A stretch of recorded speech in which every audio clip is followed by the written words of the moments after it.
we straight chillin', serial killing, pre-cold villains on the mic, got you reeling.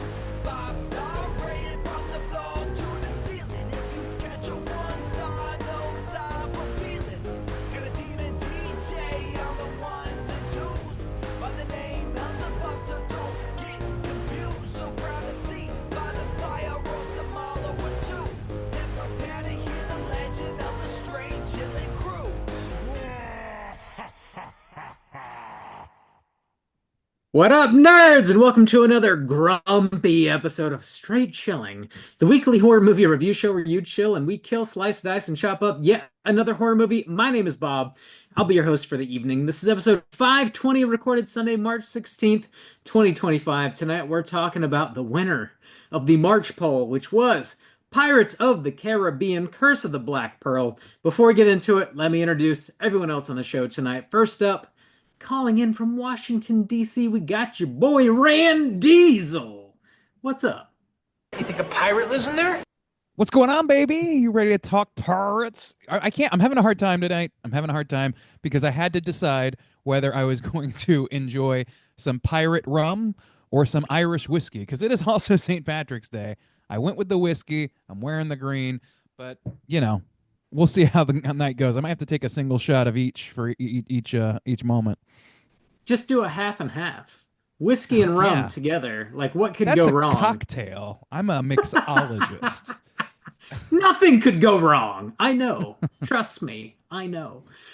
Godspeed, brother. Next up, calling in from Seoul, South Korea, we got your boy Soju. What's up? It's your boy Deadeye Dagger Soju. What up, boys? Actually, I got some rum too. Maybe I'll do a shot with you, Randy. Let me know. All right, Announce. you carry the rum, Damn. I'll carry the whiskey. Announce when the I'll be in, shots I'll be in come in. Scotland before you. I gotta go pick it up. But yeah, all right. You What gotta up? go pick it Well, up I mean, like from the store? from the kitchen. All right, everybody sit here for 20 minutes. I forgot I ordered a barrel of rum. Everybody sit tight. I'll Gotta be carry it right- up the He's- stairs. If you don't consistently say where has the rum gone while you're looking the entire time, then I don't even fucking know you. I don't even know you. Last but not least, everybody, welcome back Nicole to the show. What is up, Nicole? Oh, Thanks for sitting hell in with yeah. us. Ahoy, fellas! So, Randy, I had the exact same problem. I was like, whiskey or rum. So, I'm drinking rum and Coke, but I'm drinking it out of my Louisiana Irish Italian Parade cup from St. Patrick's Day in New Orleans. So, I throwing think Italy into the mix too, and New I think Orleans. I think I found the perfect balance. So that's where I am tonight. And like You're Bob, I very- have also been drinking since noon. And I'm eating some You're a Chinese very diverse dumplings cup. right now too. A multicultural episode tonight. That's what Covering we're it Have all. any jerk chicken on hand? I could go for some real bad. It's just like being at Epcot, just a little bit of everything, It is, you know, yeah. on trend, It's a tour on of topic. the world, Which fits just as- Disney. Look at us. Yeah. We're doing it. Disney. Dark liquor. When dark I think Disney, I it's all think coming together. mixing my drinks. Oh yeah. I mean, I do. I don't know. I mean, hell yeah. Hell yeah. What kind of rum are we drinking? What do we do? You guys I got think I've only Captain got Morgan, you coconut. some- Yeah, Captain. Coconut is not okay. Okay. That's all I've got. Caribbean, Bob. It's Bob. fine. I just- It's I meant like fine. I meant like who made it, not like the flavor is what I was what I was The coconuts made it, Rob. Come on. I believe thought that it's was Captain clear. Morgan. the captain. Okay. All right. Ooh, and I got Mine actually, local plug. Mine is Lugos Ooh. from Lakeland, Florida. I've not been to that distillery yet, but I've heard good things. I was gifted a bottle by some friends, and I like it a lot. So, Lugos, Lakeland, Florida. Nice. I got some I'm Jameson drinking too. Maybe I could Busker's drink Irish both, whiskey, too. which is literally my first time tasting it just this second, and Right. it is certainly whiskey. All right. Hell yeah. Okay. I don't know. I don't have a palate, so I can't say if it's good or bad. I can I just don't tell you have a for palate. sure. I can't that is taste whiskey. Shit. things. Yeah, unless it's like Fan- Cheeto dust, I can't really taste it. Damn. Hell yeah. All right. Well, we're talking about Pirates of the Caribbean. Which, yeah, Juice. So this was your takeover month as far as the poll is concerned. Disney was the theme, and this was the winner.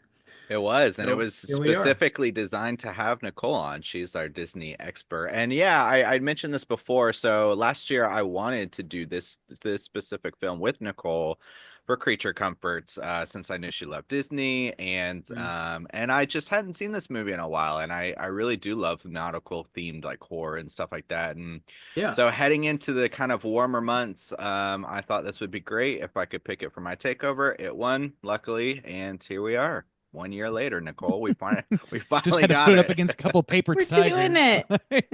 Straight Put it up chilling. against. It's a Sorry, long man. con. It's always a long con with Yeah. us. You know, it's Let's see. You nothing can either happens have quickly. Nightmare on Elm Street, or you can have this footage of my toes, or you can have Jesus. I hope we don't get sued for Oh, misleading the investors, you know. the I know. investors. I guess that's. I mean, I don't know. Is a patron considered an investor? I don't know. Yeah.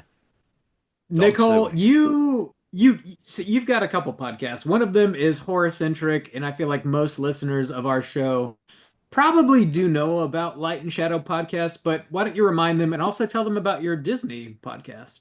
Sure. So, Light and Shadow monthly horror podcast. I don't do reviews. I do kind of more of like a topical thing. Right now I'm doing Fundamental Frights, which is just sort of like my favorite horror movies, the ones that have like shaped my Mhm. experience with the genre. But I used to, before I did Light and Shadow, my first podcast was Disney Native. And I did it with a very good friend of mine who was also a pass holder. She and I were both pass holders. And for about 2 years, we would get together once a month, have a cocktail, and just talk about all kinds of different things, our favorite rides, history of rides, best resorts to stay at, best food, goofy movie, our favorite movies, all kinds of just nerdy Disney adult stuff. So that show is no longer, but you can still find it. There are about I think 50 or 60 episodes. So seek it out if you're into that.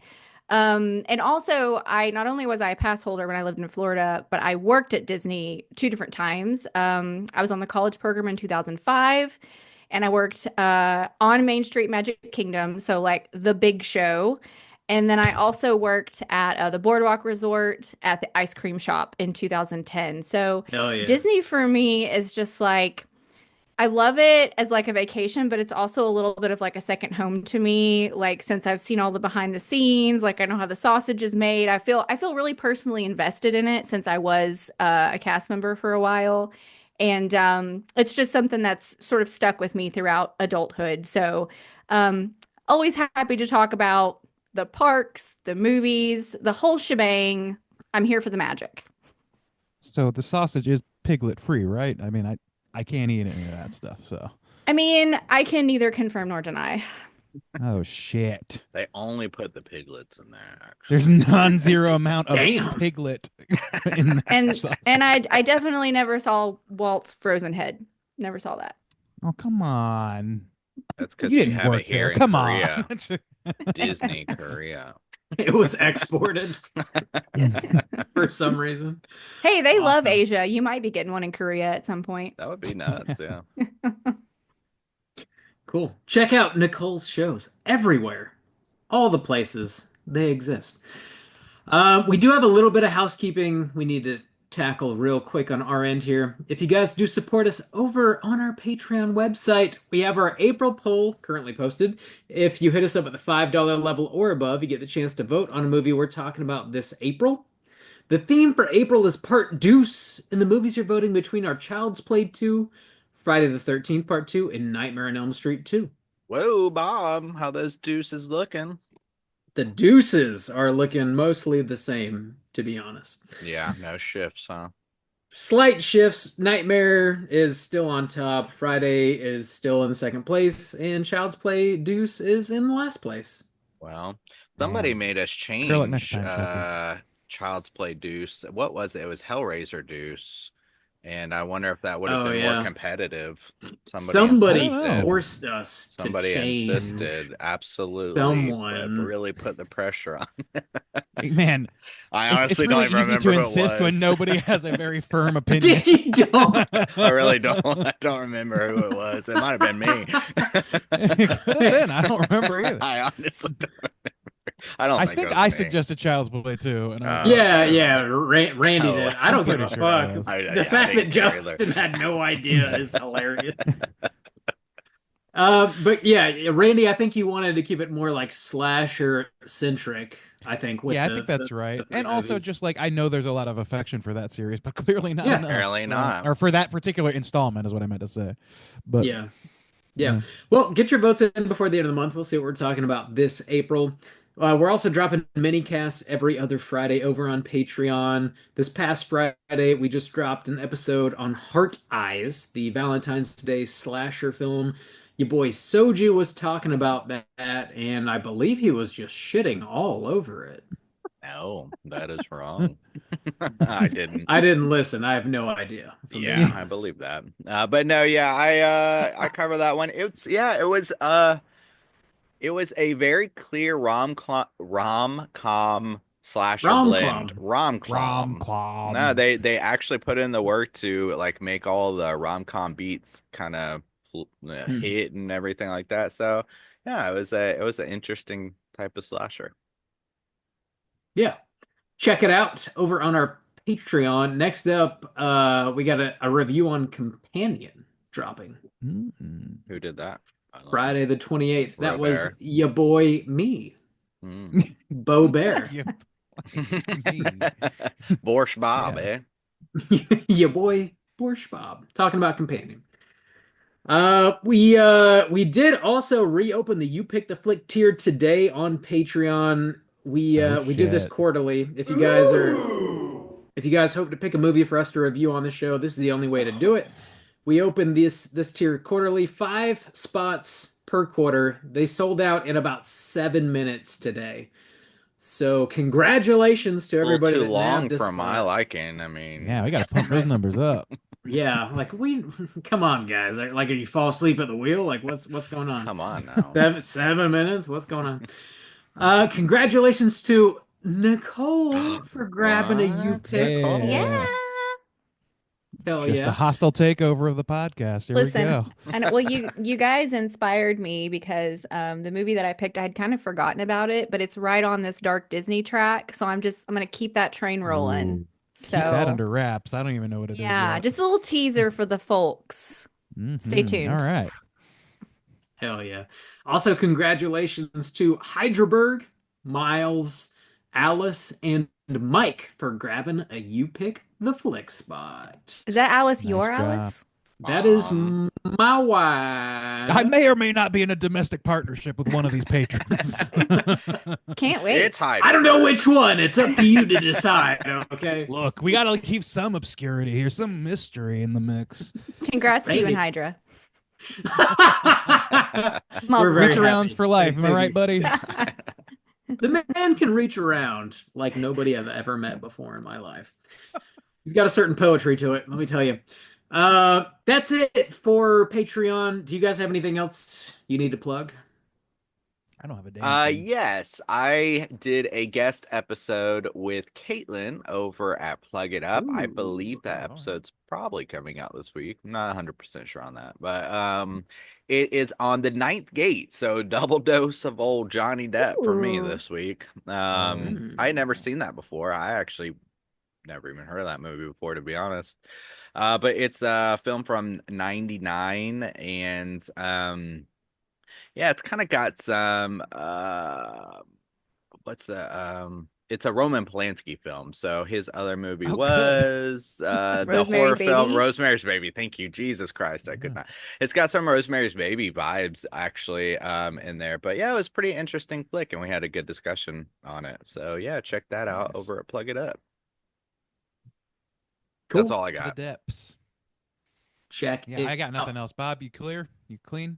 I am clear and clean and everything in between. All right. All right. This house is clean. All right, let's get into the main event. We're talking about Pirates of the Caribbean, The Curse of the Black Pearl, and we're kicking it off with the back of the box. What's on the back of the box?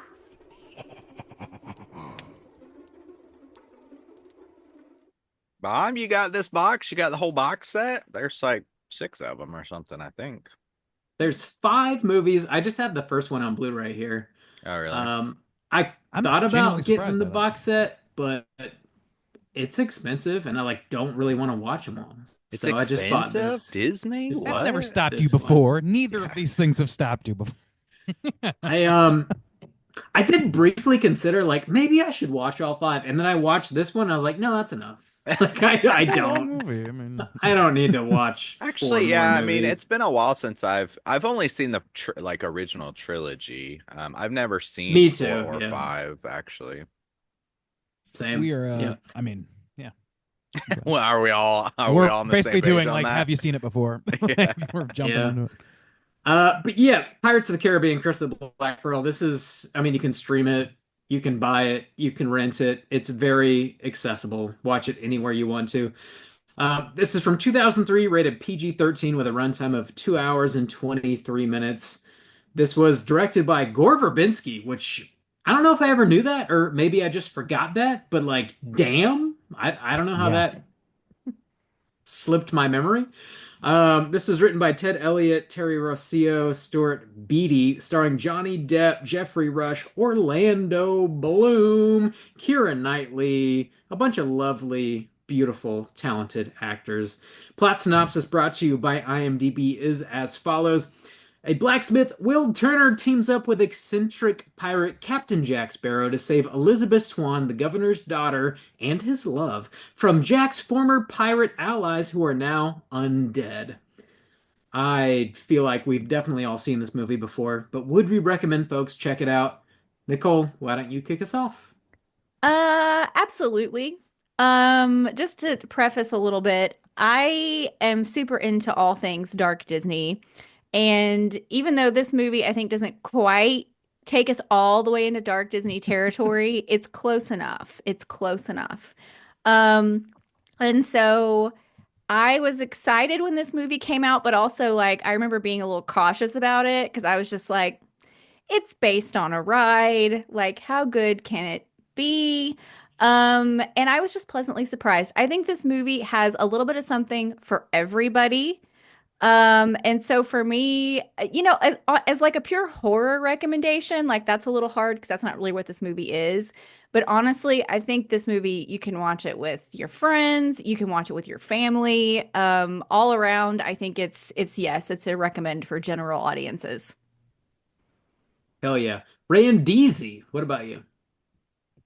Yeah, I mean, I'll echo that for the most part. Like, yeah, I saw this movie and I remember seeing this in theaters, despite the fact that I had the same like concerns when I was I was a middle schooler of a discerning tastes, and I did not want to be cowed into watching a theme park film that was not going to be beneath me. And of course, this was not. This is a very very um, accessible and fun film.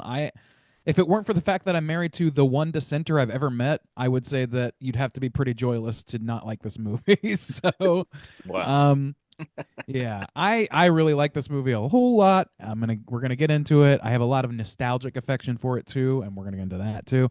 But yeah, as far as general audiences go, absolutely. For specifically somebody looking for horror, absolutely not. This is an adventure film. It's not a horror film. I hate parsing the genre, but if we're making that distinction, then yeah, this is not a horror film to me. This is definitely an adventure action film. All right. Juice, defend yourself. What do you have to say? yeah, I would recommend people check this out if you'd never seen it before. This is probably one of the best, at least like just popping up in my mind, because we've covered some other horror adjacent things from Disney, like Haunted Mansion and stuff like that.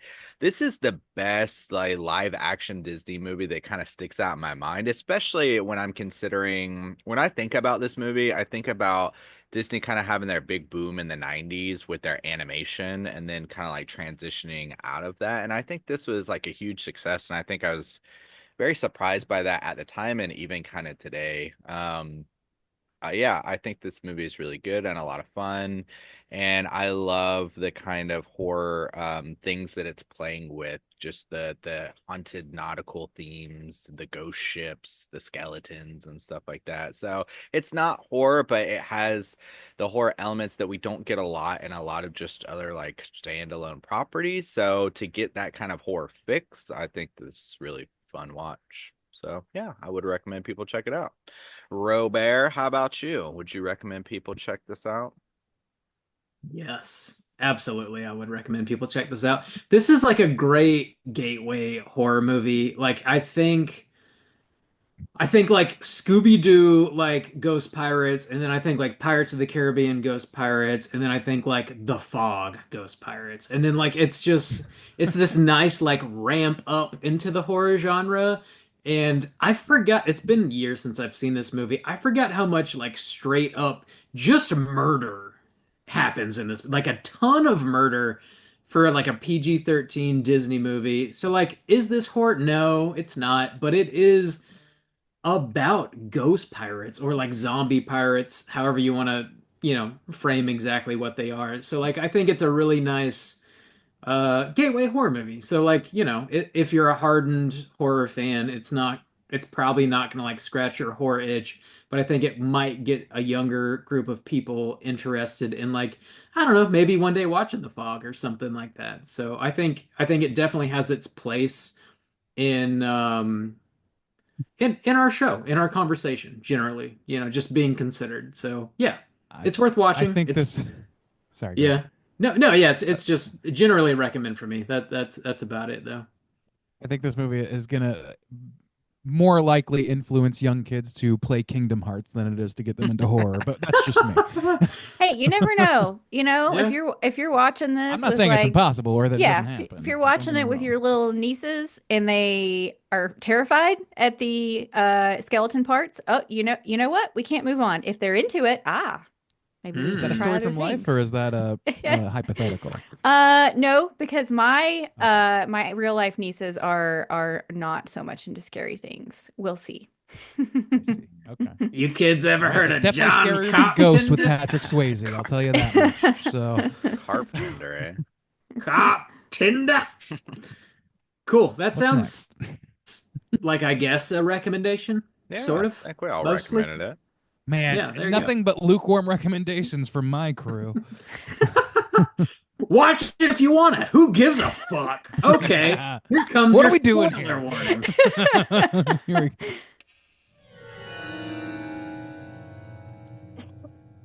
Spoiler warning.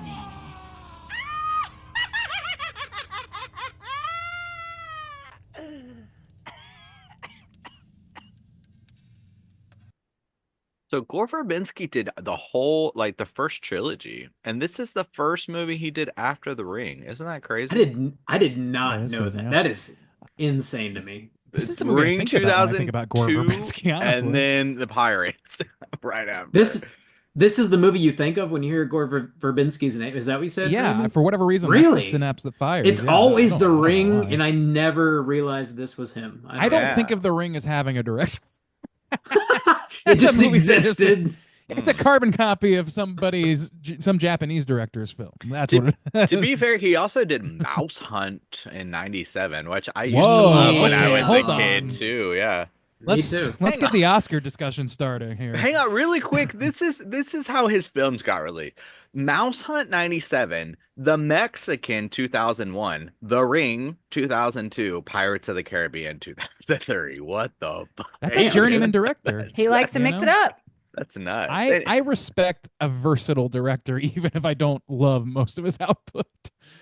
Anyways, Bob, you got a plot synopsis for us? I do. I got to read a lot. We'll see how this goes. I don't know. It's Take a shot first. Go ahead and We'll skip see. to the end Yeah. there. I haven't had enough alcohol yet. All right, here we go. In the 18th century, Governor Weatherby Swan and his daughter Elizabeth are sailing with Lieutenant Norrington and his crew. They end up recovering a shipwreck survivor named Will Turner. Elizabeth takes a gold medallion from around his neck before seeing a ship in the distance with black sails. 8 years later, in Port Royal, Jamaica, Norrington is promoted to Commodore, After the ceremony, he proposes to Elizabeth, who faints and falls into the ocean due to her corset being too tight. The medallion she's wearing emits a strange pulse, and she is saved by the pirate Captain Jack Sparrow. Norrington identifies him as a pirate. They end up dueling, which results in Jack's imprisonment. That night, Port Royal is attacked by the ship that Elizabeth saw 8 years prior, the Black Pearl. The pirates are searching for the medallion and take Elizabeth on board to meet Captain Barbossa. He explains the medallion is one of 882 pieces of gold used to bribe Hernan Cortez to stop his slaughter of the Aztecs. The gold was cursed by the gods due to Cortez's greed, so when Barbossa and his crew found the gold at Isle de Muerta and spent it, they became immortal pirate zombies. To lift the curse, they must return all the gold, and each pirate must pay a blood sacrifice. The only pirate left who hasn't paid the sacrifice is Bootstrap Bill, who was lost at sea. Barbossa believes Elizabeth to be Bootstrap's child, whom he gave his gold medallion to, and intends to use her blood as the sacrifice in place of his. Back at Port Royal, Will frees Jack to help save Elizabeth. The two escape to Tortuga to recruit a crew from Joshua Gibbs. Gibbs reveals that Jack was once the captain of the Black Pearl, but he was betrayed by Barbossa on Isle de Muerta. Barbossa fails to lift the curse with Elizabeth's blood. However, Will and Elizabeth end up escaping, and I skipped a sentence. Oh. I skipped a sentence. He fails to lift the curse with Elizabeth's blood. However, Will and Elizabeth escape with the medallion, while Jack is captured and imprisoned on the Black Pearl. A battle ensues between Commodore Norrington's ship and the Black Pearl. Will eventually surrenders himself in exchange for Elizabeth, realizing he is in fact Bootstrap Bill's offspring. Barbossa destroys Norrington's ship. He captures its crew and leaves Jack and Elizabeth stranded on a desert island. Elizabeth signals a Navy ship who rescues them. She then agrees to marry Norrington if he rescues Will. That night, Jack and Norrington plan to ambush the pirates at Isle de Muerta. Jack convinces Barbossa to delay lifting the curse until after defeating Norrington's men. Jack hides a medallion for immortality and frees Will. Jack shoots Barbossa as Will returns the gold medallion with his blood, breaking the curse. Barbossa, now a mortal, is killed by the gunshot, and the remainder of his crew are killed and/or surrender. Back at Port Royal, Will declares his love for Elizabeth and saves Jack from being hanged. They're surrounded by Norrington's men, but Elizabeth intervenes and says she prefers to marry Will instead. Norrington, he ends up Jack falls into the sea and is rescued by the Black Pearl. Norrington then gives Jack 1 day's head start before he plans to pursue him. Governor Swan gives his blessings to the marriage, and Will and Elizabeth are happily ever after. Jack becomes the captain of the Black Pearl once again. Yada yada. Roll credits. There you go. Flawless plot synopsis. Flawless. Happily ever after for now until the next blockbuster film season. There you go. There you go. There. Yeah. I've seen this film many times, but it had been quite a while since I watched it, and I was a little nervous, honestly, because I kind of held this film in quite high regards in my mind, and I watched it, and it didn't disappoint me. It maybe didn't live up to maybe necessarily my memory as high as it was, but it didn't disappoint. It did nothing like let me down or anything. So, and for a movie that came out in 2003, where there are some scenes that heavily rely on the special effects of the skeletons and stuff like that, I think this is a way. Yeah, it's not flawless by any means. It's not the most amazing thing, but it's like in the dark and hidden well enough to where it's like good enough. It's not like it doesn't bother me, and typically you would think 2003 graphics would, but they didn't, and I was pleased by that. I think that was one of the biggest things I was kind of worried about. She was gorgeous. I think they get worse as they go, honestly. Like, this is really, I don't think that's maybe the true. cleanest. Oh, really? It's been a long time since I've seen them, to be fair, but in my memory, I feel like the graphics tend to get a little looser.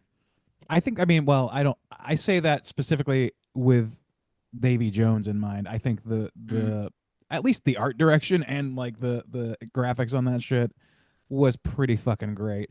Okay. I do agree though. I think that like the CG in this could be a lot worse than it is. Hmm. And I don't know how much of this is rose tinted glasses from nostalgia. There's going to be a lot of that for me. I just have a lot of nostalgia for this film.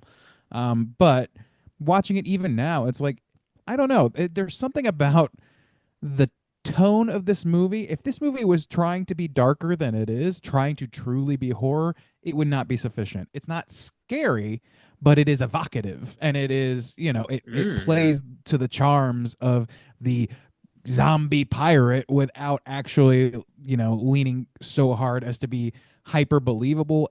That's totally fine for this tenor of film, in my opinion. Yeah, I totally agree. And I think even it seems like all the pirates, even like Barbossa and like they're like the bad guys in this movie, like even they are not like truly evil, you know?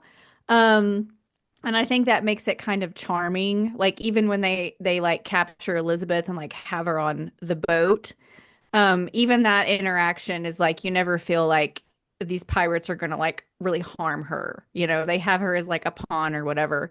And then of course, like as we go through the franchise, the bad guys become the good guys, and the good guys become the bad guys. And I do also really love how like everyone in this movie, we've got Captain Jack as our main guy, and then Barbossa as the main villain.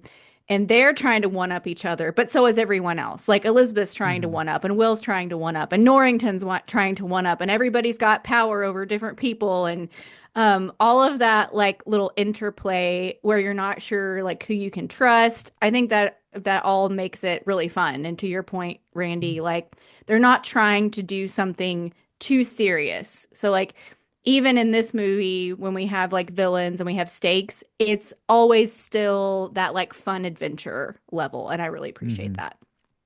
Yeah, I really think that like more than anything, this movie succeeds because everyone's motivations, like there's all these characters, and there's like you said, like a lot of one-upping, a lot of gamesmanship happening. In another movie that wasn't about the scoundrel pirate, that might be a little bit exhausting. But in Hmm. this, it makes fucking perfect sense. So that's what these characters are, or what these kinds of characters, what these archetypes are known for. So it makes sense. And also just like their motivations are just individually on an individual basis completely rock solid, easy to understand, easy to digest. So all of the action that takes place is completely immersible for me. Like even if the CG isn't great, even if it's not realistic, even whatever, all that stuff is a lot easier to digest because I just know what they're fighting for, which becomes less and less true as this series goes on, and a Hmm. lot of other series just don't do it this well. Hmm. Yeah. Also, to the acting power here, I know a lot of people, Jack Sparrow instantly became this iconic character and everything like that. But I mean, this watch around, I'd never not thought this, but this watch around specifically analyzing everything, Barbosa is Yes. so fun to watch. And his whole, you have a couple of really great dialogues going, or like speeches that are given sometimes, but Barbosa's explanation of the whole curse and the apple, and like, I can't feel the spray of the ocean on my face or the wind blow, like, that is He talks about how so. fucking isn't fulfilling in a Disney Yeah, film, it's in a Yeah. so family good. Disney Yeah, the film. warmth of a woman's skin, like it's so A good. woman's what? What? Yeah, it's so like I'm just totally fixated on the screen like the whole time he's talking, and even though it's just him describing, like you can like see the whole process like playing out of them, taking the gold and everything like that, and then when she runs out, and it's such a great moment. It's all the skeletons, and then he's like, "You best start believing in ghost stories. You're in one." It's so fun. It's such a great, Hmm. fun spook, like Scooby Doo. Just, Yeah. but Yeah. with the great acting Just behind like it Scooby and Doo. the dialogue or whatever, it just all comes together in these like really great, fun moments. You have other ones too. Jack being on the beach and talking about like what a ship is and stuff like that. But I just like I was Freedom. really appreciating the acting power here, and I just love Barbosa too. His design, he's the classic pirate. He's got the hat. He's my favorite, man. He's Mine so too. There's fun a to reason they brought watch. him back. They Yeah. had to bring him back Yeah. Yeah. because he's like so engrossing. Jeffrey Rush nails this fucking performance, and like there's nobody in this franchise that is more like fucking archetypical pirate than him. He is even fucking Jack Sparrow, who is our Cinder Voice. He's based on fucking Keith Richards, famously. He's not doing a strictly pirate thing. He's doing something a little more outlandish, and it makes him very charming in his own way. But Jeffrey Rush is the pirate in this movie. Yeah. In my Yeah. opinion. 100%. Like in 2003, it was all about Johnny Depp. And then, yeah, watching this again, I think last year was my most recent rewatch last summer. And I was like, you know, Barbosa is really the star of the show. Love Captain Jack, of course, but I do, just like Soju, I really appreciate Barbosa these days. I think Boss, this is something. Johnny Depp's like most iconic role, and I feel like that's. I mean, Johnny Depp has played a lot of really iconic roles, but I think like when I think Johnny Depp, this is top tier for me. Like I don't know that anything else rings out quite as loudly as like Captain Jack Sparrow for Johnny Depp necessarily. There's a lot of like Scissorhands is like the only contender for the crown there. I really Yeah. do think that it really is a matter of like widespread appeal that I think that that's true. I think you're right, but I think that's the key differentiator because Edward Scissorhands, Maybe as a close widely second. spread as that was, it is not like the crowd. It is more of a it's more of an artsy ass fucking Tim Burton film than this Gore Verbinski fucking action adventure Yeah. flick. So Well, I think also that Edward Scissorhands, I think there's so much of Tim Burton in that character that he really owns a lot of that character. Whereas Captain Jack, it feels more like Johnny Depp had more creative control over who that character is. So maybe that's why it feels a little more like iconic because it feels like it belongs more to him, where Edward Scissorhands feels like it still belongs half to Tim Burton Yeah. for me. true.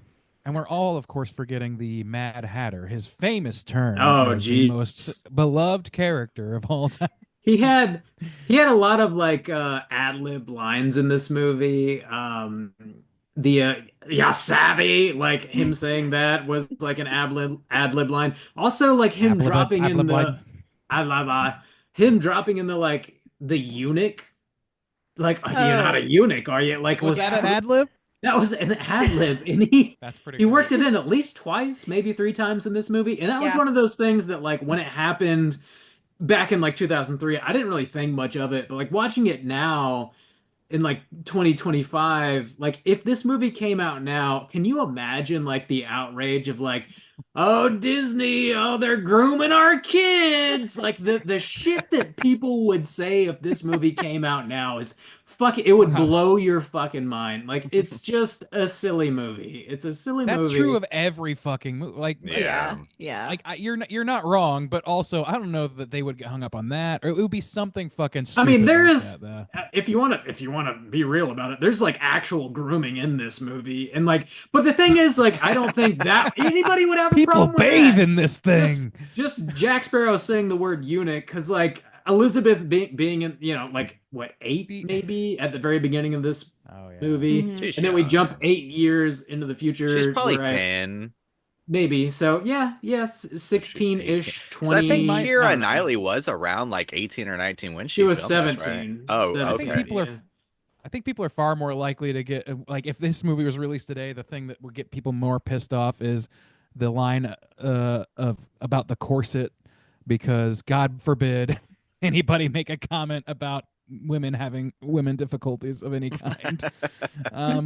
It's also It's hard too to be a woke. man, Randy. Why don't you appreciate my struggle? Sometimes I sit on my nuts, okay? That sucks. Shit's I mean, that does suck. Well, I will say, like, speaking of like women in this franchise, there are some really great female characters in this franchise. And of course, Elizabeth is great in this movie because she is this like proper, beautiful, like society woman, but she's also like a great pirate. And when she sort of loses the trappings of society, she's like tough and she's smart. She, you know, Will like comes to rescue her, and that's great, but she also like kind of doesn't need him, you know? She figures Mhm. things out on her own. She's the one that gets She she saves and Jack herself. off the Yeah. island. Yeah, and I really They feel more love like a all of that. partnership. Yeah, she's They like an really do. equal in this Yeah. cast of, you know, characters. And then you also get Zoe Saldana in this tiny, tiny role where Mhm. she is like the Black Pearl is her ship, and she like stands up Mhm. to Captain Jack. And then of course, you know, we're here to talk about the first movie, but as we go throughout the franchise, we get other like compelling female characters.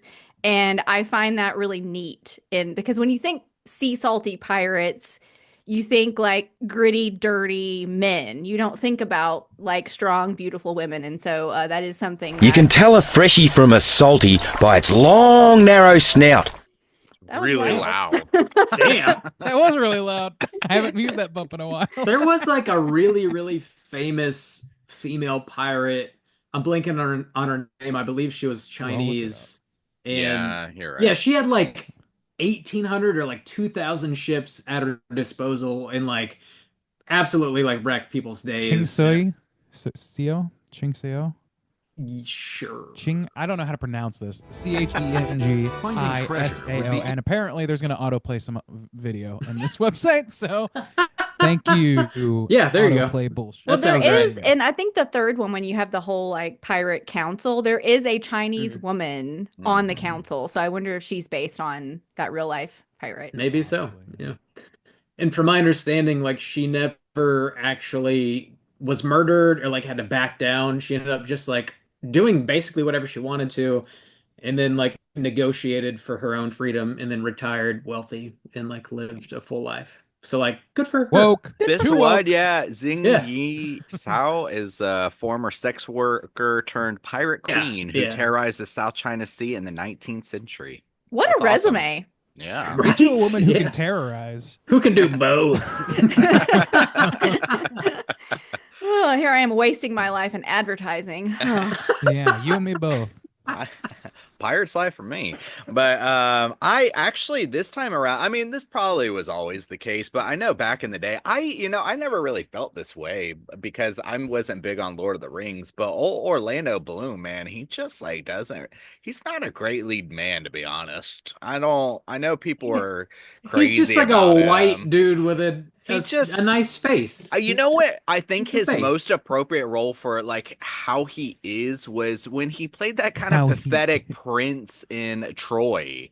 You Mm. know, I think that's Mm. kind of like his perfect kind of role. Because he's got this kind of pretty boy look, but in Troy, you know, he schmoozes and like seduces this queen and steals her and then like can't fight for her or whatever and has to have his brother What a and like his loser. kind of and his family like fight for him or whatever. And I think Orlando Bloom kind of fits that. I don't know, he doesn't scream leading man to me, and everybody else around him is acting so much better than him. Everybody, That's fair. Keira Knightley, you know, Jack Sparrow, Barbossa, like everybody's doing so much better than he is. And maybe he doesn't have enough special things maybe to do, or there's already a lot of like special people I there, don't but know. he's just like, I don't know, he's just not special here.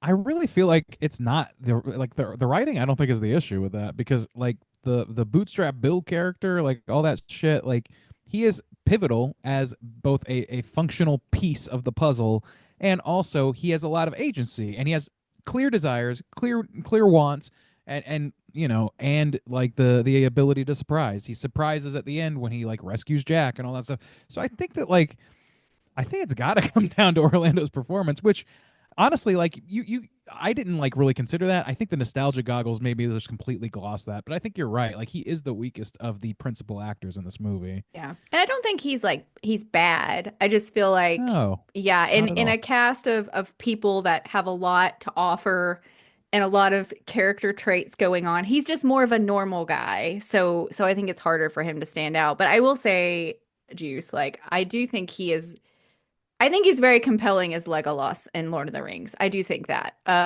But yeah, he's not my favorite in this franchise. And honestly, as it goes on, I get very tired of Will and Elizabeth. I'm like, break up. I'm like, For real. clearly it was young love, it was sweet, but y'all need to go y'all separate ways. Like this is exhausting. Well, the whole franchise becomes exhausting. I think I Yeah. saw up until I don't know Damn. which. Maybe you can answer this, Nicole. Which installment was the Singapore installment? That Where is they go to that's Singapore? 3. That's 3. That is 3. Okay, that's the last one I saw then. So I'm with Clearly. you guys. Then Yeah, I I watched you've the never whole been trilogy with to my Singapore. family last year, so I'm Oh, I'm okay. pretty fresh on it. And like 1 and 2, I'm fully on board with, and then 3 it's kind of like the third installment of Lord of the Rings, where they're pulling out all the stops. It's so long, you think it's gonna end like 4 times. Like literally, my dad was like on like the third ending, he was like, "End!" Like, is this the Damn. ending? I have shit to do today. I have to work. Because Some I people do have think a job, Orlando. Andy, like you were saying, I think in part 2, that's where technically I think this franchise soars. Like I think the effects are not sketchy at all. Like everything holds up. Davy Jones is great. Of course, we add Bill Nye and Stellan yeah. Skarsgård in part Mm. 2 to this Wait, who cast was of Stellan characters. Skarsgård in that? Bootstrap Bill. He was Bill. Okay. Mhm. Good strap. He's got I all don't the remember, like it's been stuff since on his theaters, maybe. face. Yeah. Yeah, dude, the Um, barnacle, like just the fucking art yeah. direction in that movie is incredible. I know. Another movie. And in this guys, one too, come but that on. one amps it up. Anyway, back to Curse of the Black Pearl. Yeah, no, I mean, for especially too for a movie that's based on a ride. I said this when we were talking about Haunted Mansion of, this is kind of like the gold standard, but at the same time, there's kind of like no excuses. I mean, that you almost have this kind of blueprint. I mean, there's a lot of amazing acting power here and things that you can't, always like replicate that. But I do enjoy the fun moments of like when they go to Tortuga and, they're Mhm. pouring the drinks down the barrels into like people's mouths. Oh, Bobby, that's That scene is hilarious to me because there's just, I mean, there's prostitutes, people that are blackout drunk, people getting shot in the face, murdered. Like the whole like Tortuga scene is just like debauchery Yeah. in this pissed and I shit my PG-13 pants. Disney movie. Yeah. It is hilarious. This movie is like pretty racy to be honest. Whoa, I Bob. mean, and it kind of has to be, and that's the thing. Like, It's I don't know. pirates, I love how like well they walk that line. This is still a family film.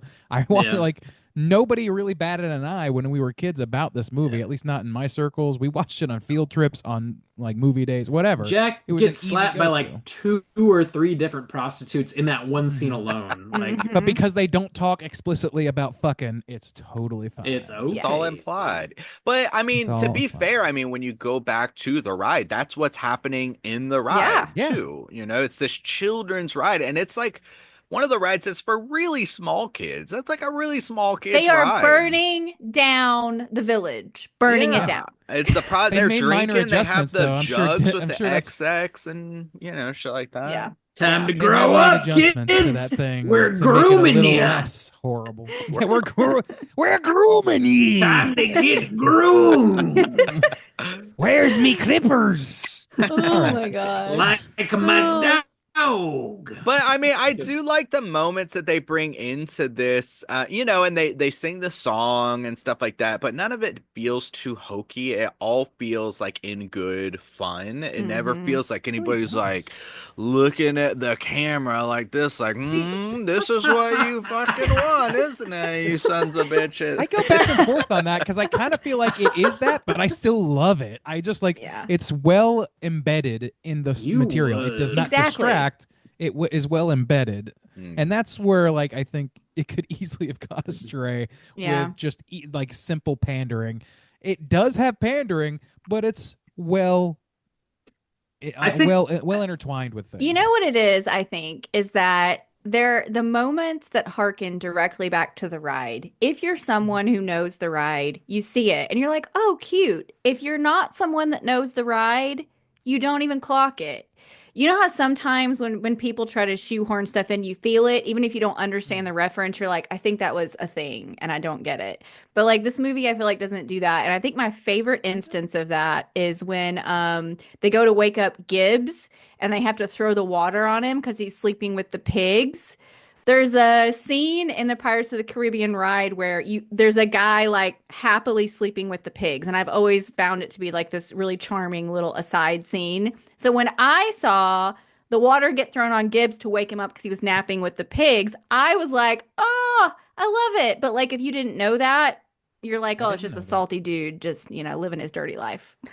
I was about to say like all that shit was lost on me. And when I was watching this movie with my wife, who is like a theme park person, when that scene happened, she was like, "Oh, that's from the ride," and I was like, I never would See, have I didn't known know that that. at all. That's Yeah. like, that's totally true. Like, cause like I don't know, you think about like the Haunted Mansion movies or whatever, and it really feels like those things stand out like a lot. And in this case, like I think honestly, it might come down to the fact that the ride itself has great storytelling in and of itself.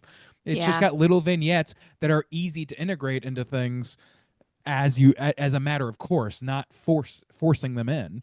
Like the dead men tell no tales or whatever, like the parrot saying that might be like the most noticeable part of it. That and the yo-ho, just because of how iconic it is. Mhm. But like if you exclude those things, like the dog at the cell or whatever, that's easily just like a fun scene in the movie, unless you know that it's from the fucking ride. Like Mhm. it works really, really well. I think you're totally right about that.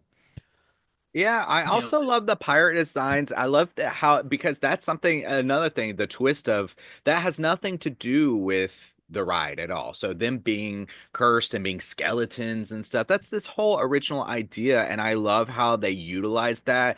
I love the ghost ship and the way that the fog surrounds it, and you see when it's chasing it, you got the ship in front and the fog is just like coming behind it. That's so fucking cool. And them being skeletons walking in the, at the bottom of the Yes. ocean, but you Take could, a walk. yeah, but you could Mhm. still Mhm. What a tell their great outlines. moment. Randy's talked about this a lot. We talked about like a Beetlejuice and other things, but you have these specific pirates that maybe don't even necessarily have a name or anything, but they play parts in this scene and they have special designs. The silhouettes. Yeah, that you can Silhouettes, tell their yeah. silhouettes even when they're walking under the water. You're like, that's that pirate and that's that pirate, and it's so cool. And It's that comes just from a the fucking fun ride. thing. Honestly, like I think it genuinely does well, I mean like a lot of those designs of those characters Oh, are maybe. sourced from the ride. Like you can Mhm. see a lot of those people even before they did renovations and all that stuff, that like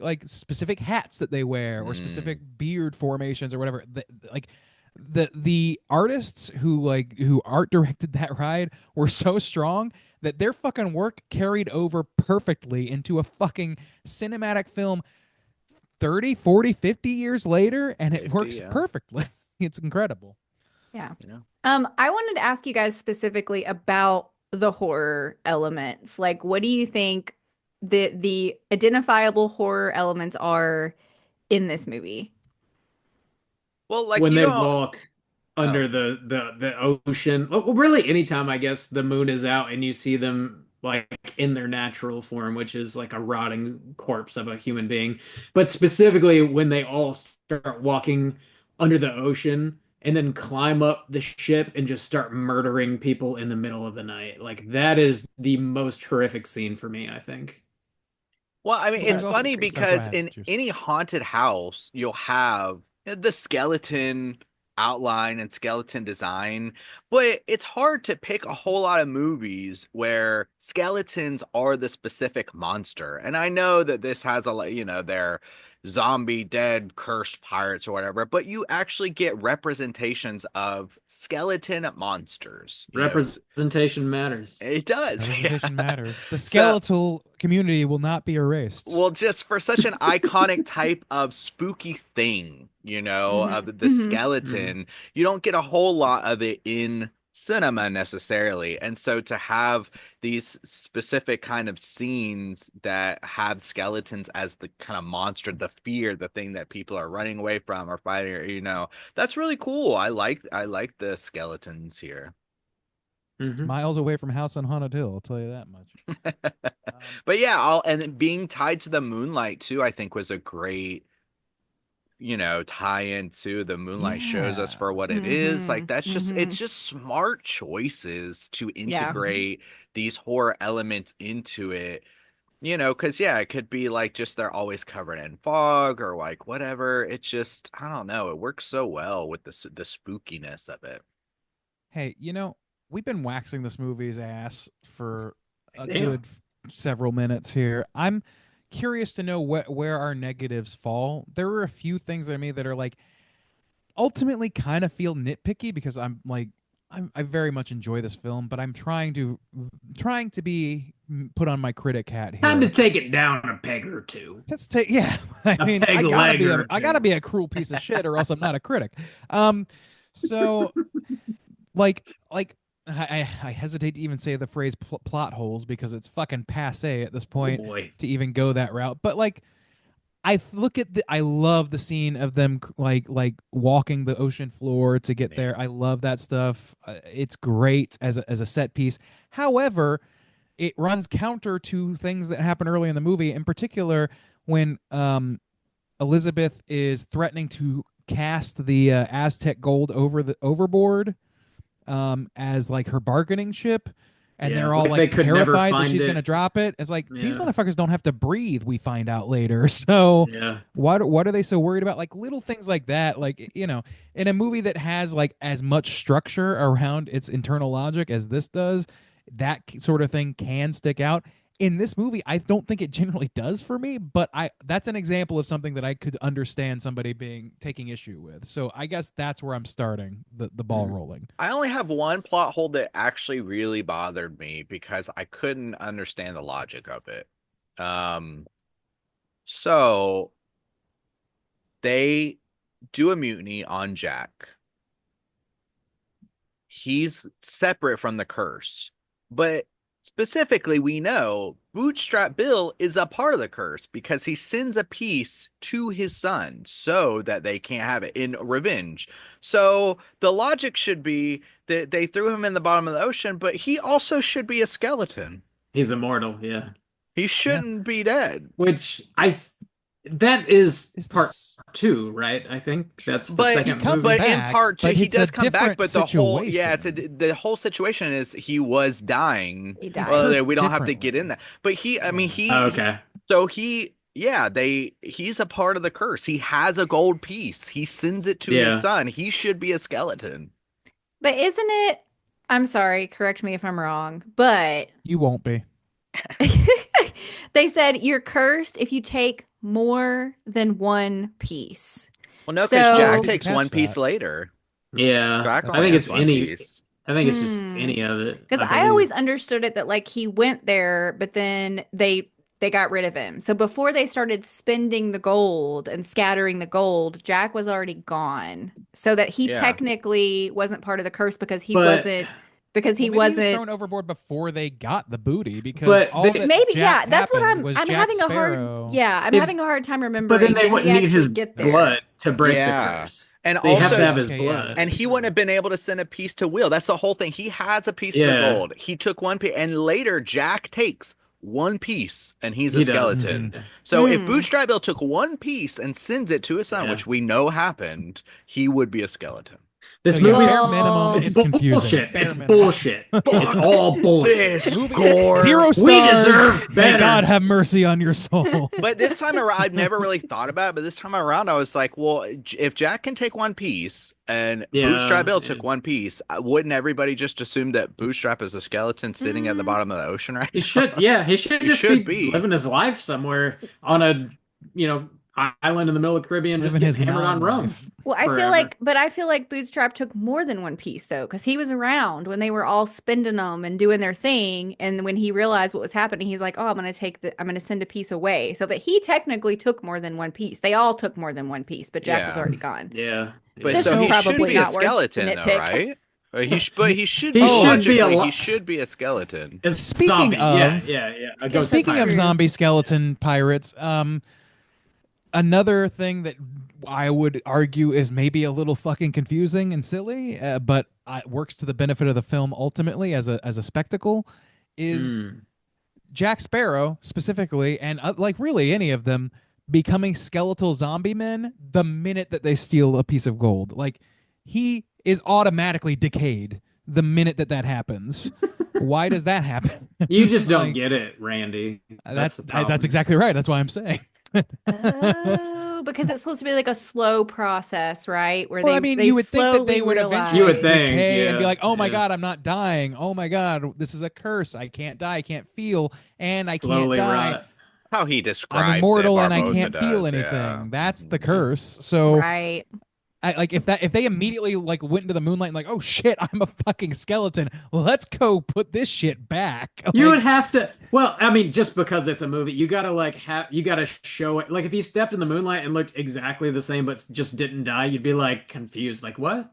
Is he Right. I would be just? confused, and I would course, also yeah. be like, as a pirate who values the warmth of a woman, for example.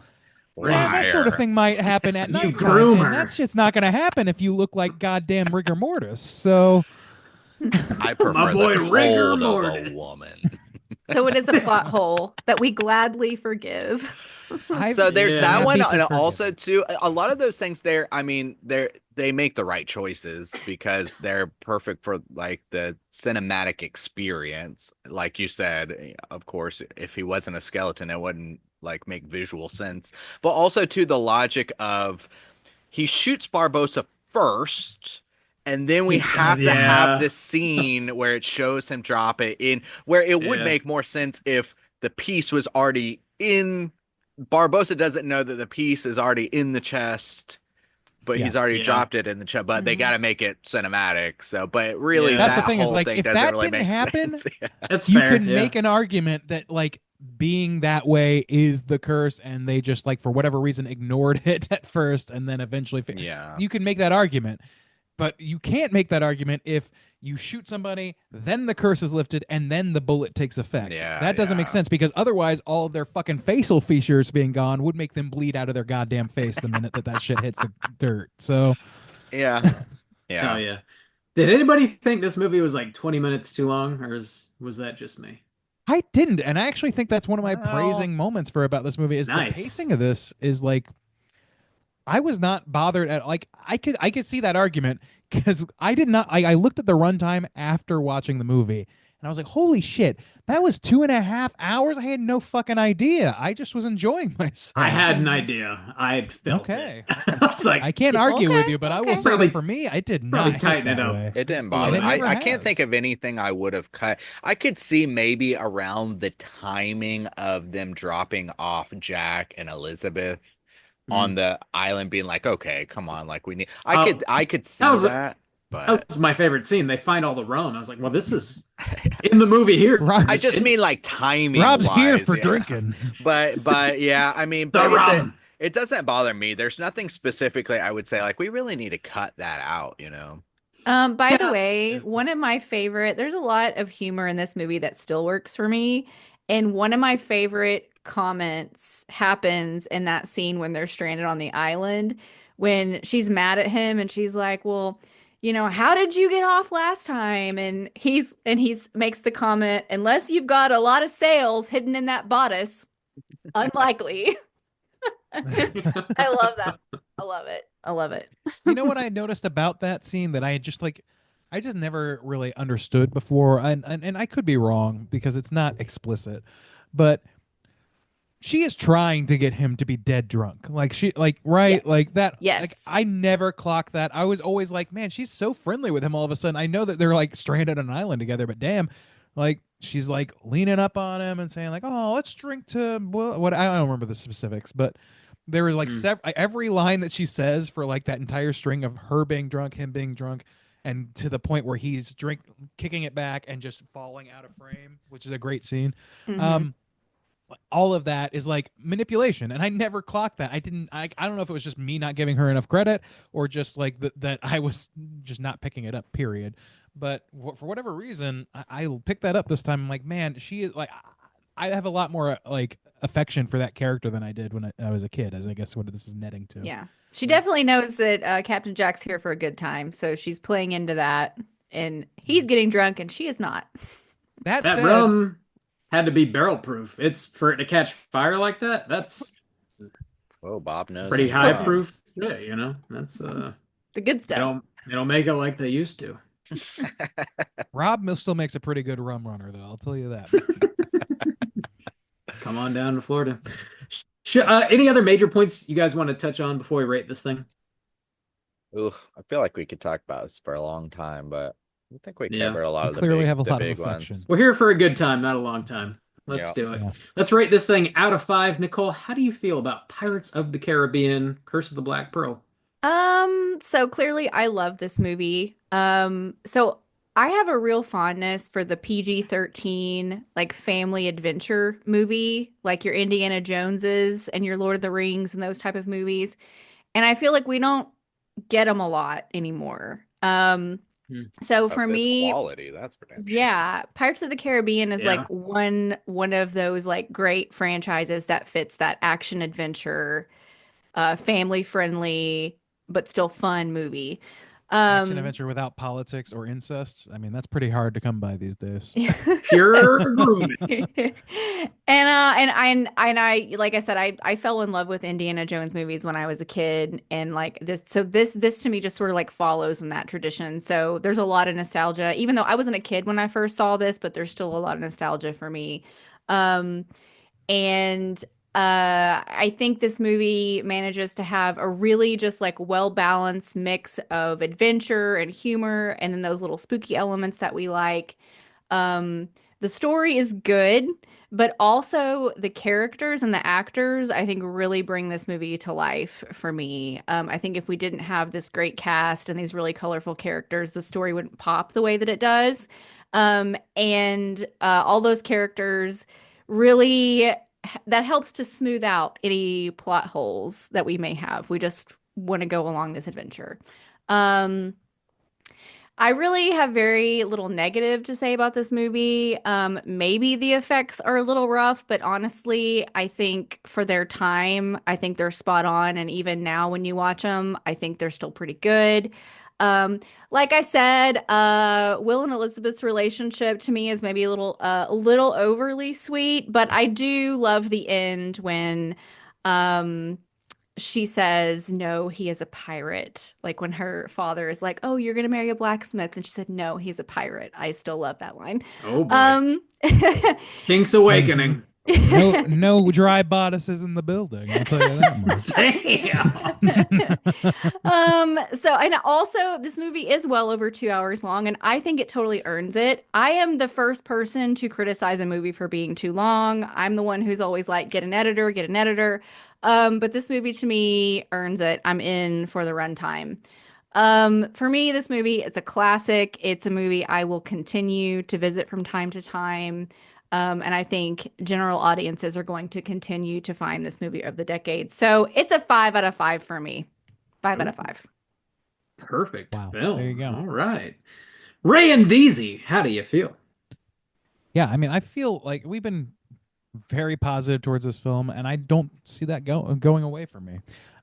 Ultimately, the thing that I'm going to instill a little bit of accountability in myself, in that I don't think that this movie scratches a horror itch as a horror person. I think it's possible that there are like some young horror heads that are introduced to horror by way of this movie, but I don't think that they're really getting horror. I think they're getting like a couple of horror elements, and that is like that's a foothold in, no question. But I think that's what's going to be like the big ding for me, because I'm going to grade it on that particular curve. Just putting that out there now. Fair. So yeah, that said, yeah, the acting in this movie is fucking great. The motivations, the characterizations, all those things, they're very easy to understand, very easy to parse, and they allow you to be, and at the same time, they're very like, watching the one-upsmanship that happens creates an incredible pace for this movie. And another movie, like I said earlier, in a movie that was about just like people or whatever, it might seem a little tiresome that it's like, oh, I got one over, and I got one over, and I got one over. But they're scalawags, and there's something about that characterization that makes all of that fucking work. The graphics or whatever are like they still hold up plenty well enough for me. I have a lot of nostalgia on this movie, so I am including that, but I'm keeping it tempered. Let's see what else. I got a little list here.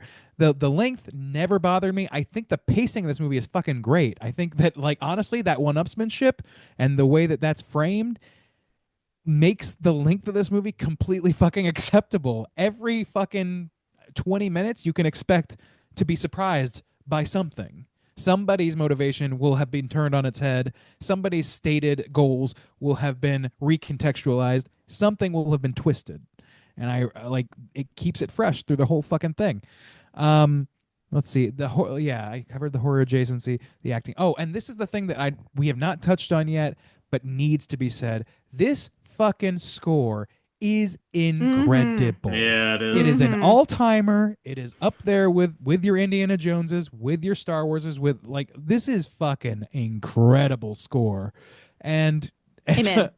weirdly enough, this is the one thing that I know for a fact causes my spouse to spurn this film because they had to play this in marching band every day for like 18 weeks Oh. or some shit. So, you know what? No accounting for that issue. Trauma, it has its place in this conversation. Go with God.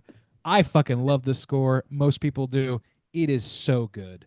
Yeah. So, all of that said, I'm going to give this a 4. And again, that is with the horror adjacency worked in. So if it was strictly on just like movies you enjoy, fucking 5, but it's a 4 for that reason. Right. Aye. Juice. What about you? Yeah, I like this movie a lot, and I was very happy that it didn't disappoint me watching it years later, and having a kind of fondness for it.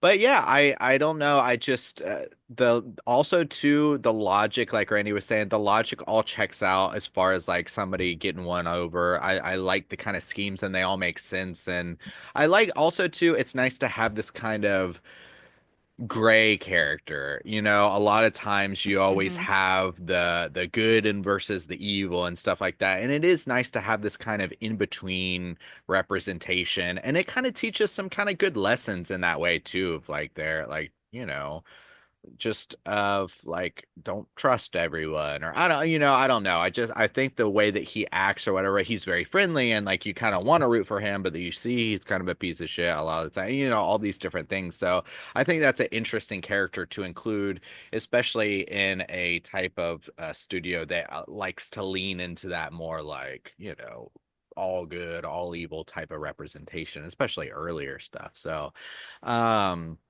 I like him as a character. The comedy is really great too, from kind of like everyone. Barbosa's got some really funny lines. Obviously, Jack Sparrow's got some really funny lines, but Elizabeth too, the corset stuff and stuff like that. Like that's just it's really charming. And like the situational humor, like them walking under the water with the ship or with the little canoe or whatever. It's just I don't know, it's just funny, but it's also like exciting and things like that. Again, just really there's not a lot of negatives for me. I would just say Orlando Bloom is underwhelming, and even like the time when he was like when they're talking about Jack and he's like trying to imitate Jack, there were a couple like cringe moments. I was like, "Ooh, Orlando Bloom, you're not very good, are you?" And stuff like that. So, yeah, I kind of feel this way in a similar way of how I rated Beetlejuice, where like I really enjoy this film. I like it a lot, and I'm like want to revisit it a lot, but it's not exactly a perfect film for me. So I'm gonna put it in between. I'm gonna go 4.5. 4.5 from you, boy. Soju. Robert, Bring us where are you home gonna here. rate Where are we this going? one? So I like this movie. I definitely have a lot of nostalgia for this movie. I remember seeing this when it came out. I want to say it came out like August of 2003. I might be wrong. But I remember like being in the theater and like a huge storm was rolling through and knocked the power out. And it was like a packed house. Oh, Like the okay. theater was sold out and just like no power. And we were just like sitting there hoping the power would come back on. And eventually it did, and we got to watch the movie. And it was just like everybody loved it. Everybody was just eating this shit up with a spoon. And I like always fondly remember that. So like I do have some nostalgia. I think it's a great action adventure movie. I think it does work somewhat well as like a gateway horror film. And I also just always have a soft spot for like ghost pirates. I don't know if there's anything cooler in the world than like a ghost pirate. That is the coolest shit ever. I just fucking love that. What about dinosaurs, So- bro? Well, Rob, you got a new career path. Dinosaurs are fine, but they're no ghost pirates, man. That's the coolest shit ever.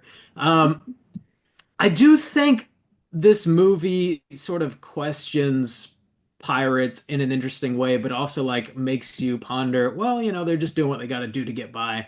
But I do like there's a certain the British Royal Navy is not exactly native to Jamaica, so like I think there's a lot of like gray area there that they're not necessarily exploring in this movie that I think would have added a lot of value. Like, who's the real pirate here? Are they really that different? And like they really don't do anything with that in this movie. It's the white folks are right, period, even if they're on this, beautiful island of Jamaica that they don't belong in.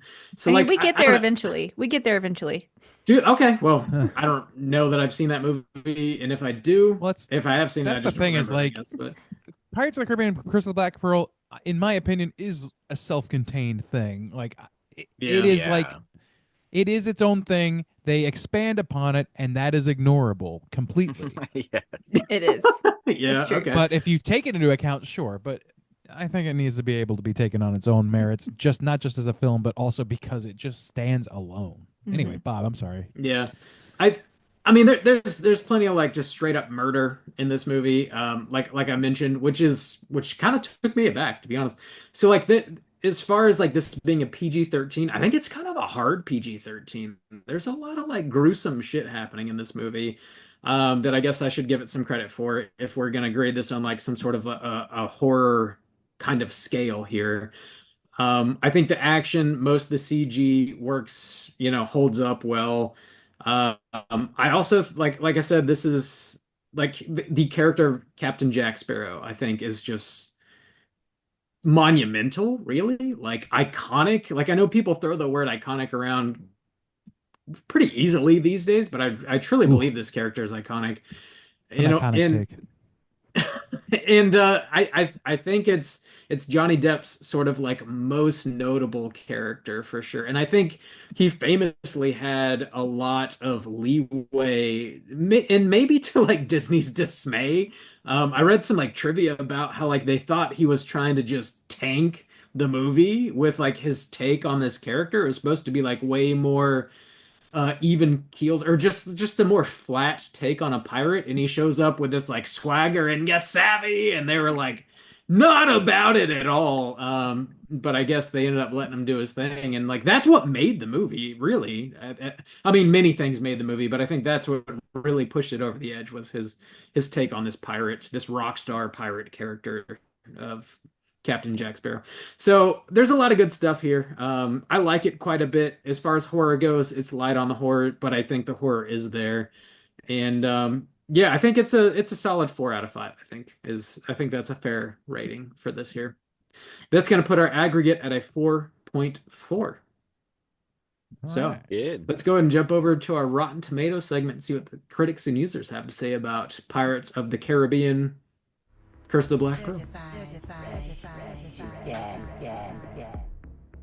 You have to speak a little faster next time. So like anyway, Caribbean or Caribbean? Like is there it's Caribbean, you swine. I'd say is it Pirates of the I don't I know. sometimes I say Caribbean, sometimes right? I say Caribbean, sometimes I say Caribbean. It really See, is like it's- about the flow of the contextual? Yeah, it is Yes, I contextual. totally agree. It's think there's so. no consensus. Rob, Yeah. let me ask you this: is it New Orleans or New Orleans? or is it no? It's not New Orleans. It is. Yeah, that's right. Because the people Nicole from New knows. Orleans tell you that's right. So listen to the Caribbean folks, and they'll tell you. I can't tell you what they'll say because I obviously have no idea. Listen. But somebody might be able to tell you in this world. Hey, here's the Rotten Tomatoes segment, There you in go. which I'm going to have these folks guess within the best of their abilities what the aggregate positive score is for Pirates of the Caribbean: Curse of the Black Pearl on RottenTomatoes.com. Starting, as we always do, with the critics or the tomatometer, and moving on afterwards to the users, or otherwise known as the poopometer or the popcorn meter. So here we go. There are 219 critical reviews of this film on RottenTomatoes.com. 219. Keep that number in mind. I'm going to let our esteemed guest, Nicole, kick us off for the critics, at least. There are 219 reviews, as I said. What percentage would you say are positive reviews? I think this is going to be largely positive. I think, like I said, this has just continued to be a classic. So I'm going to go with The Boys. Give me 86. Oh, all right. The boys are back in town. Bones back All in right, town. Bob, you heard an 86 from our esteemed guest, Nicole. What about you? What's your esteemed guess? I'm gonna take the over on this. I think it's gonna be pretty high. I'll take a 90 flat, please.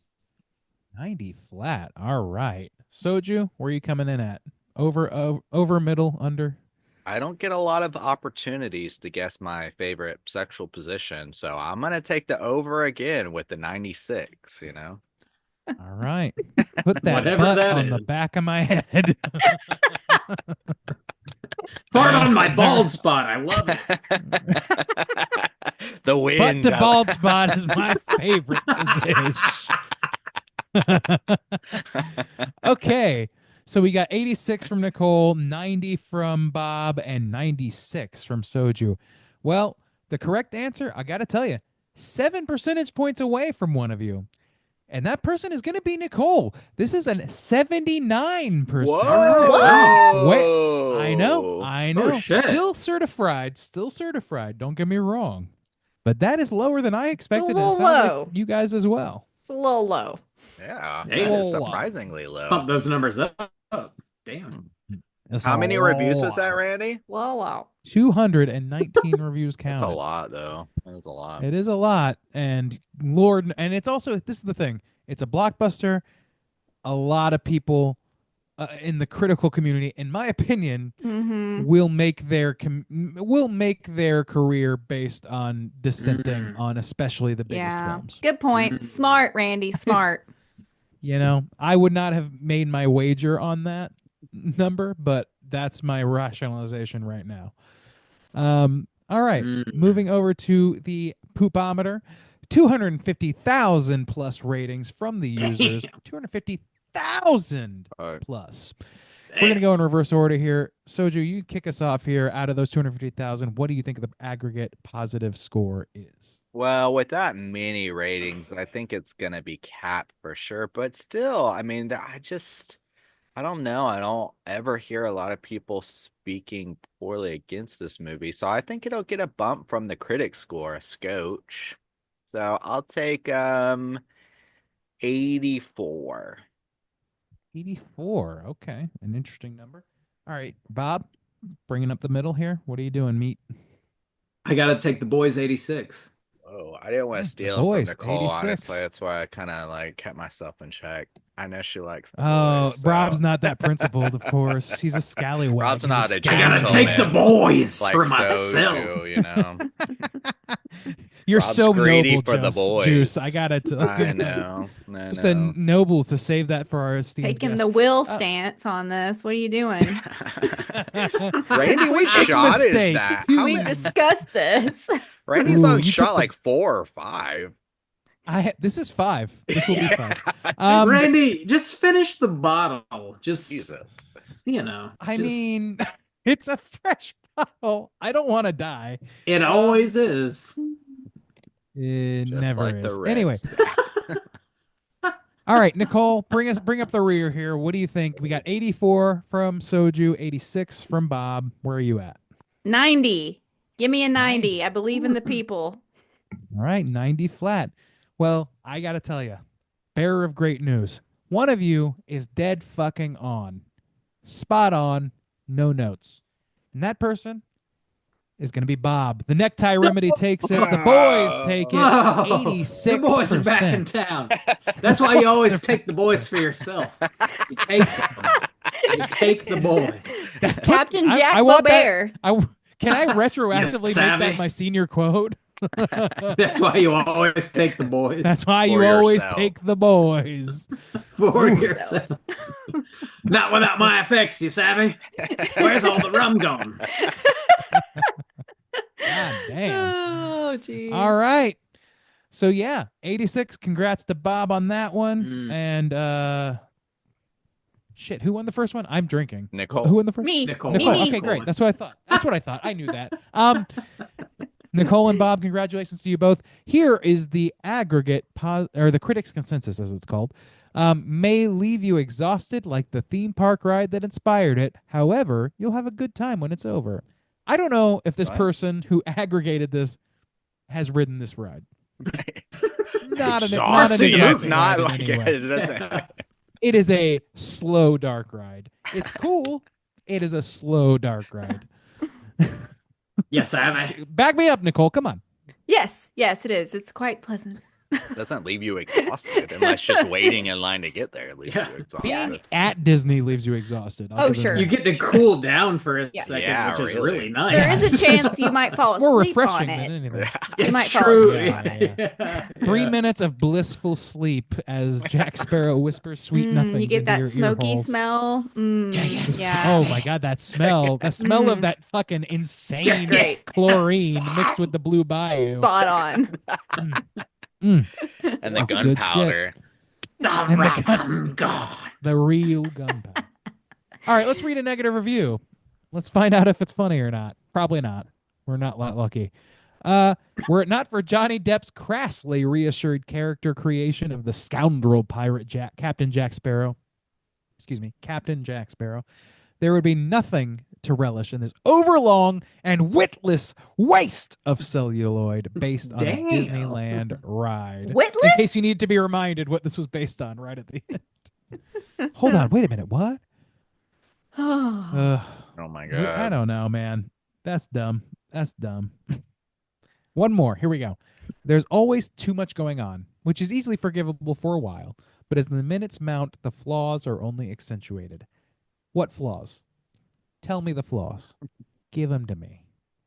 Give them to me. I mean, This we blurb if is somebody not said complete. this was- This is not a yeah, comprehensive If blurb. somebody said it was too long, that's fine. 2.5 hours is long. I- It for a is. family. But I don't think you he's know. saying that. I think he's saying that But it's, yeah, there's too much going on, and because it's long, yeah. that becomes arduous for him. And I think it's fair to say that there's a lot going on. I think there's Sure. fair to say that it's potentially overlong. I don't think that those things necessarily hurt each other. I think that having stuff going on keeps it fresh. Yeah. But that's just me. It could. I don't know. It feels a little I would make the redundant, opposite. I would make the to opposite be argument for honest. Transformers films. So what do I know? Yeah. All right, that's our Rotten Tomatoes segment. What's up next, Bob? Trivia We got. or I think we Nicole? got a Perhaps? shitload of trivia. Let's do it. All right. It's totally time for trivia. Totally time. Oh yeah. So Nicole, I believe you got some trivia for like the rides, right? Is that? Yes, I do. I am gonna try to keep this brief as we have other things to get to. Randy, I hope you have like a buzzer bump for me in case I go too long. You just buzz me, just cut me off. I would never know if you were going too long. You give Randy me just way too checks much out credit. during this I'm time. not This the is Randy's. timekeeper. I am Randy's not the just- timekeeper. just Randy's drinking. done with the show now. Okay, Bob, you have to give me a land the plane signal. Then Okay. you know. Looks like this. I'll Bob do is, this. Bob is the beekeeper here, not me. Keeping the beat, keeping the beat. Yes, it's true, I'm keeping the beat. Okay, so we are all Florida folks, so we are most familiar with Disney World. However, Disneyland is where this ride originated. And the really cool thing about Pirates of the Caribbean, is that this was the last ride that Walt Disney was personally involved in. So this is an OG Walt ride, and that makes it very special to me personally. It opened March 18th, 1967, 3 months after Walt's death. So he probably got to see it in its final iteration, which makes me really happy. But sadly, he did not get to see it to fruition. Originally, Pirates of the Caribbean was supposed to be a walk-through wax museum type attraction. However, they debuted It's a Small World at the 1964 World's Fair, and that was a boat ride. That thing went gangbusters. Everybody loved it. And so they said, hey, let's turn Pirates of the Caribbean into a boat ride. And of course, it fits perfectly into the story. As we all know, I cannot envision Pirates of the Caribbean not as a boat ride. Um, the Disneyland version is in New Orleans Square, which is next to Frontierland. So at Disney World, you have Liberty Square next to Frontierland. But because of that, because it's in New Orleans Square, it's New Orleans themed. And when you get on the boat, you're going through a Louisiana bayou, and there's like a little sign for like Lafitte's Landing. And really, really cool. As you're riding the boat, like right across from where the boat is, there's the Blue Bayou restaurant, which is famously one of Walt's favorite places to like entertain guests. Randy, you got a point? I just gotta say, the one and only time I went there and got to experience this, we went to the Blue Bayou Mhm. and sat catty corner to Caitlin Olsen and Rob McElhenney and their kids. It was really cool. Really? And of course, we did not bother them, but felt really good about that. It was really Yes. fun. The first time I Anyway. went to Disneyland, I saw Ryan Gosling and also did not bother him. So, Yeah, if you're going you to see should have. Good celebrities, people. Always That was bother the them. moral of this I mean, story. Slapped his fanny.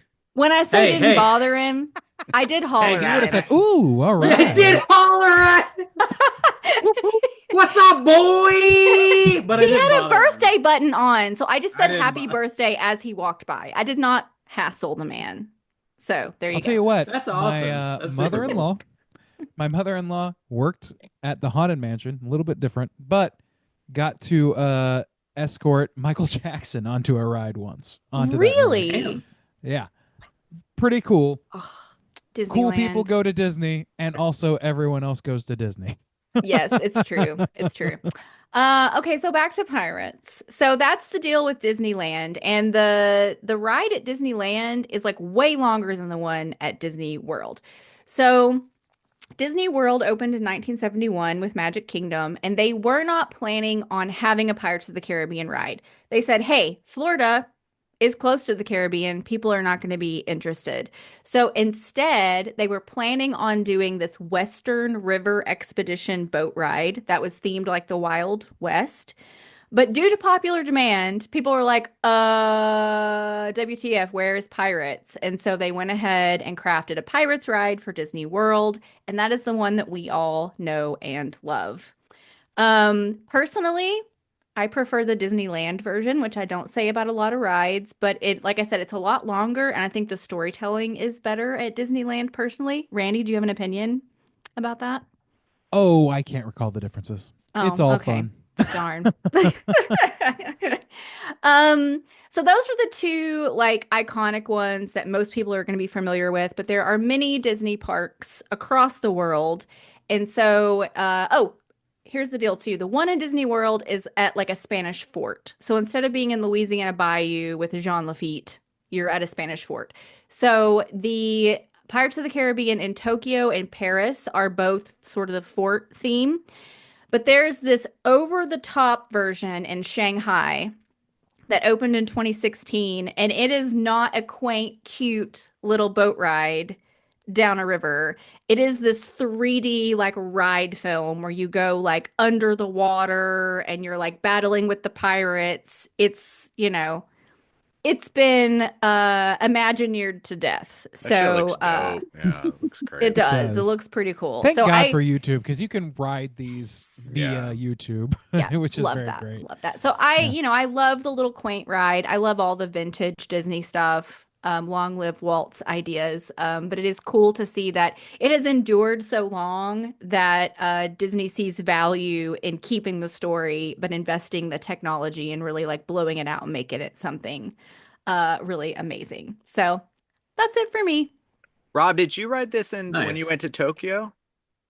No, we did not hit this ride Shame. For shame. in Disney Tokyo. Well, we this- rode a wait. bunch of stuff. Was Huh? Disney Tokyo? I don't know. Like Disney Tokyo, is that like a Disney proper park? Because I thought you guys went to Yeah. Disney Sea. Yeah, did you do the Sea Park? Oh yeah, we went to Disney Sea. That yeah. is Okay. Disney Tokyo. Well, don't Okay, they so have that's don't the they have one. two? I think there's not two. like I Disney think Oh, there's really? two. Yeah.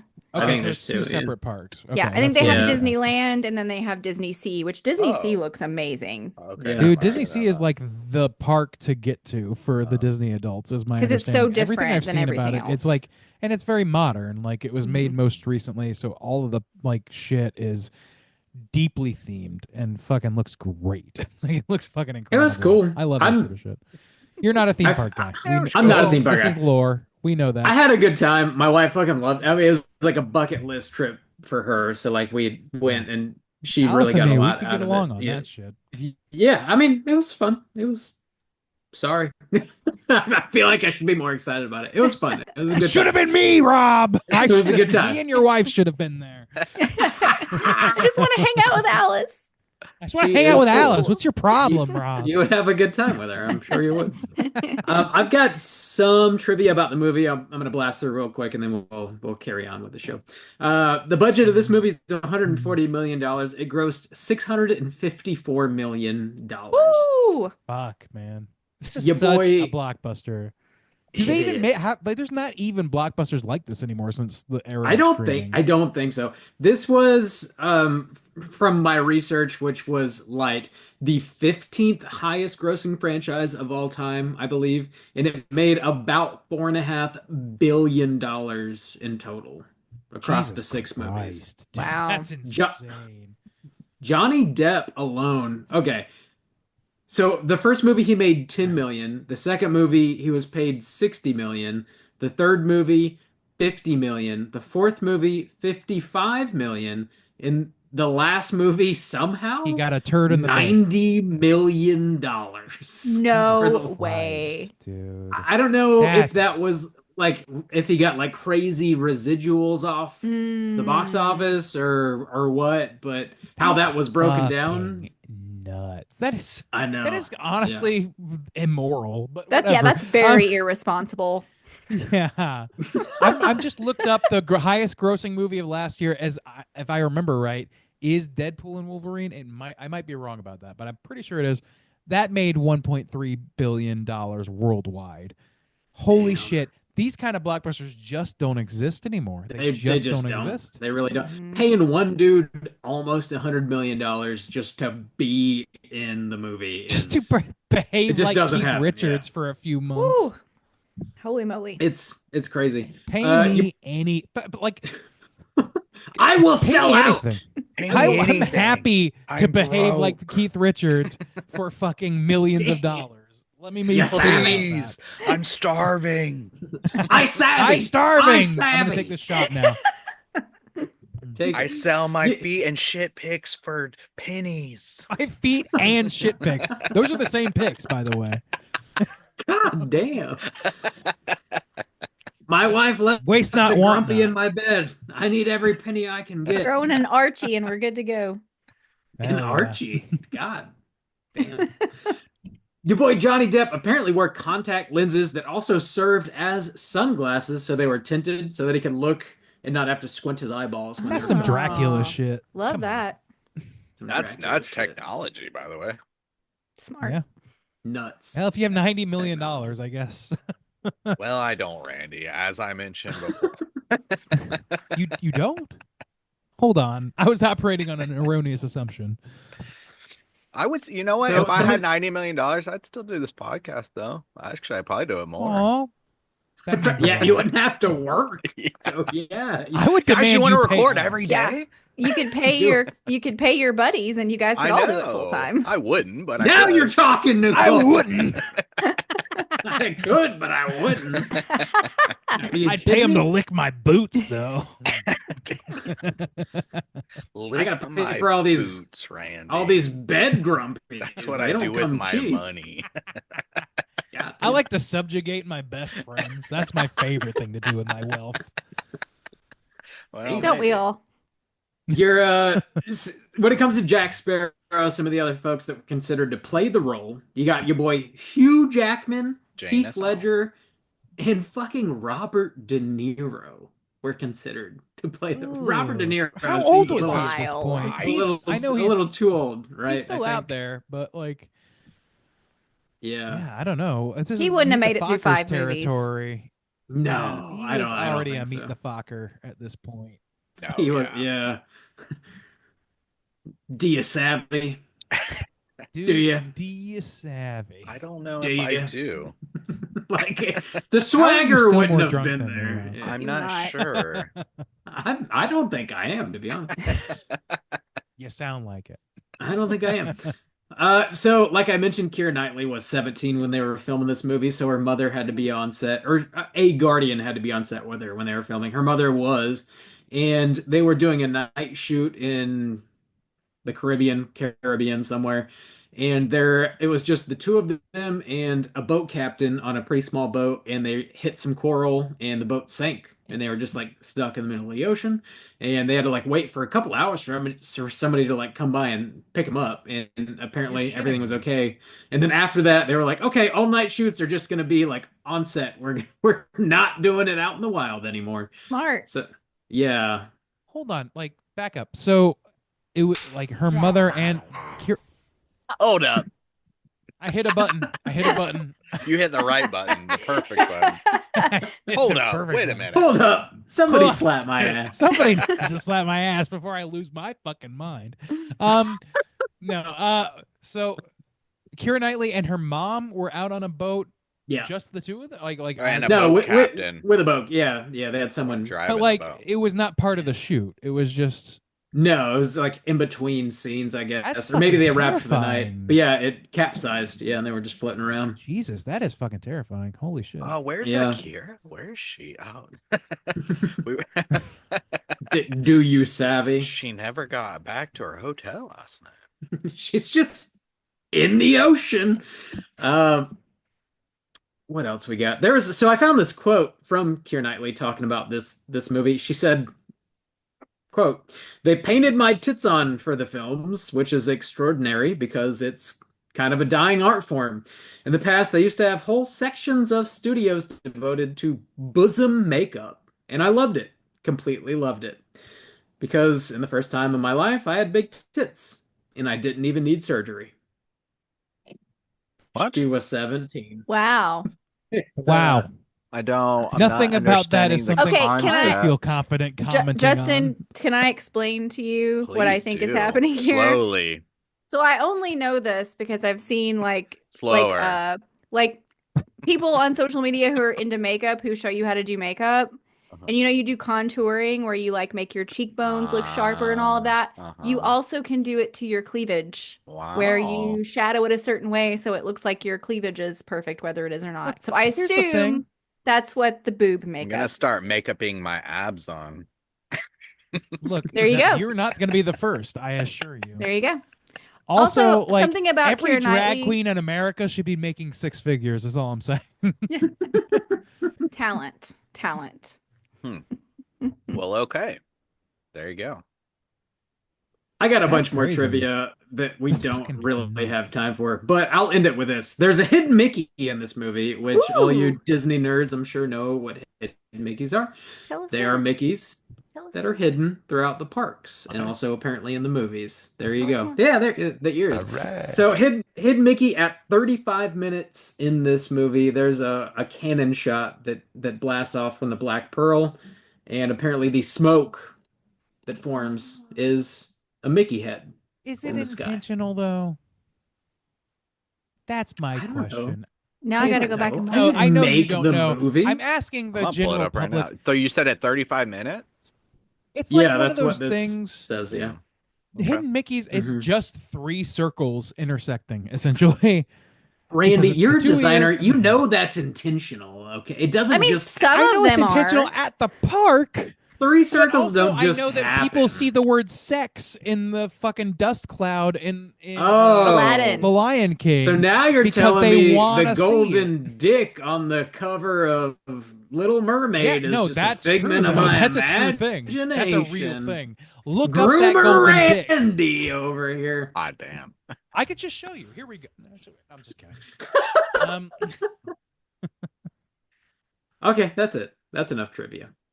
that's enough trivia. What's up next? Should we talk Cooter of the Week? Sure. I'm watching the movie right now, but Straight chillin'. Cooter of the week.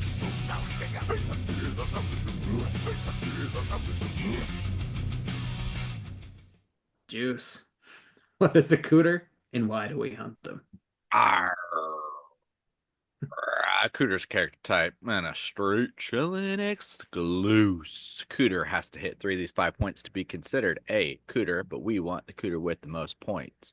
The 5 points of cooterdom are, I'm gonna name 4 and see if Nicole can guess the 5th one that I'm leaving off. So I'm gonna go all over the place. So overall patheticness, overall looking attire, sexual deviance, manipulation. What's the other Smug one? arrogance. Yes. So, do we have any cooters in this film?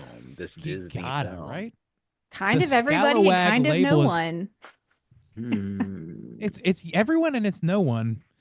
Because it's a movie about scalawags, which is, in my estimation, So, a parallel to a cooter. well, let's at just say least. Jack is manipulative. Okay. Smug He- arrogance. He pays for a lot of He's very- sex, apparently. Very much. Pays for a Yeah. ton of sex. That's, But I I mean, mean, It's not deviant Consensual. though. yeah, I agree with that. it's Okay. agreed upon. Yeah. I yeah. will say, I don't know. Like in this particular movie, no, I think he might cross some barriers that match that in later films. Nicole, am I right about that? you I think so. Norrington might be. Oh, Norrington. Okay. Norrington is Oh. smug arrogance. Oh, hold on. Let's deal with Jack first. Okay. So manipulation, arrogance, not sexual deviance, maybe not. Mm. What else? Juice, what do we- Overall looking attire and overall patheticness. He's I mean, killing he- it and he looking looks- tired. Yeah, and he gets everything Great. he wants. yeah. Not Yeah, pathetic. So, they do He's not toe the quite line there. with him being a terrible pirate and being extraordinarily capable, and like, what at the end of the day, he does get what he wants. So like, whatever. Yeah. I think he's not Yo-ho. pathetic, really. I don't think maybe, so. I don't maybe think he's so. not cooter. Norrington. Norrington, okay. Then. Manipulative. Yeah, absolutely. I He's think so. trying. He's trying his best. I don't think it's working. He's not very good at being manipulative. Holy shit. Manipulative. Quarter of a bottle down. Talking. I would say more than that. Oh, my lord. Manipulative, Easy. yes, but not very capable at it, which maybe adds to patheticness, perhaps. He Also does- very He does cuckolded. kind of. He redeems himself in the end. I think without being like he could be a bigger prick at the end of the movie than he chooses to be. Definitely could be. To Yeah. be fair, Yeah, but I do think there's personally, like I like his arc. I really do. yeah, Me too. yeah.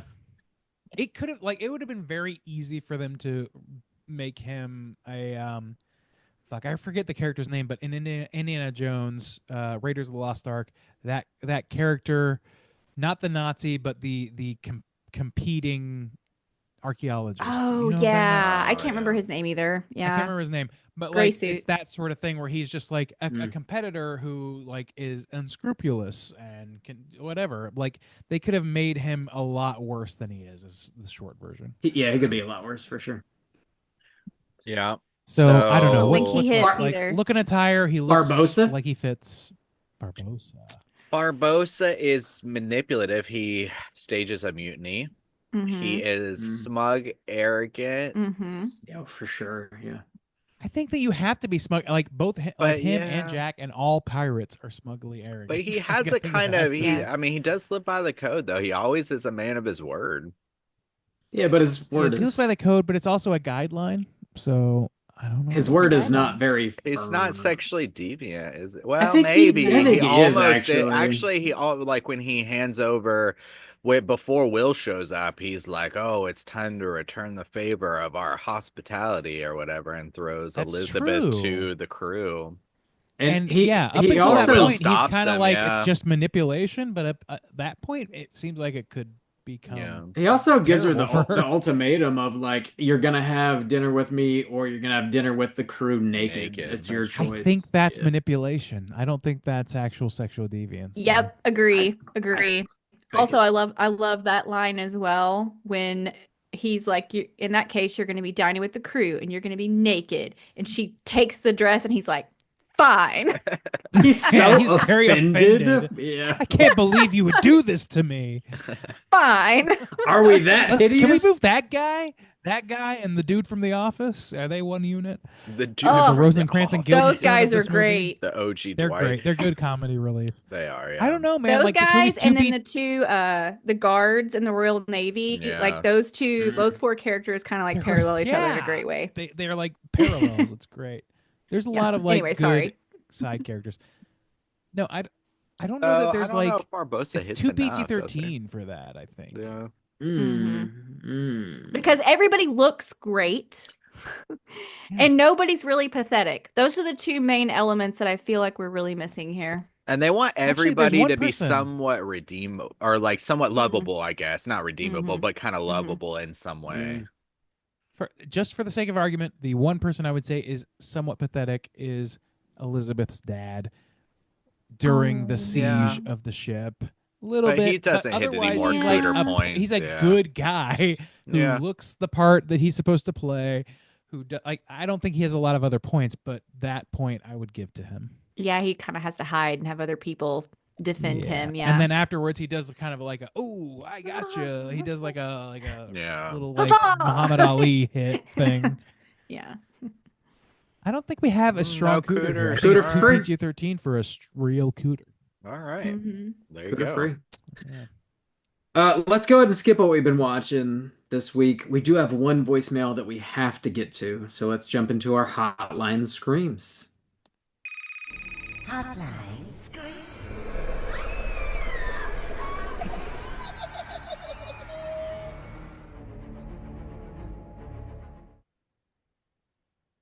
If you guys are listening and would like to call and leave a voicemail to be featured on next week's show, hit us up at 904-638-3231.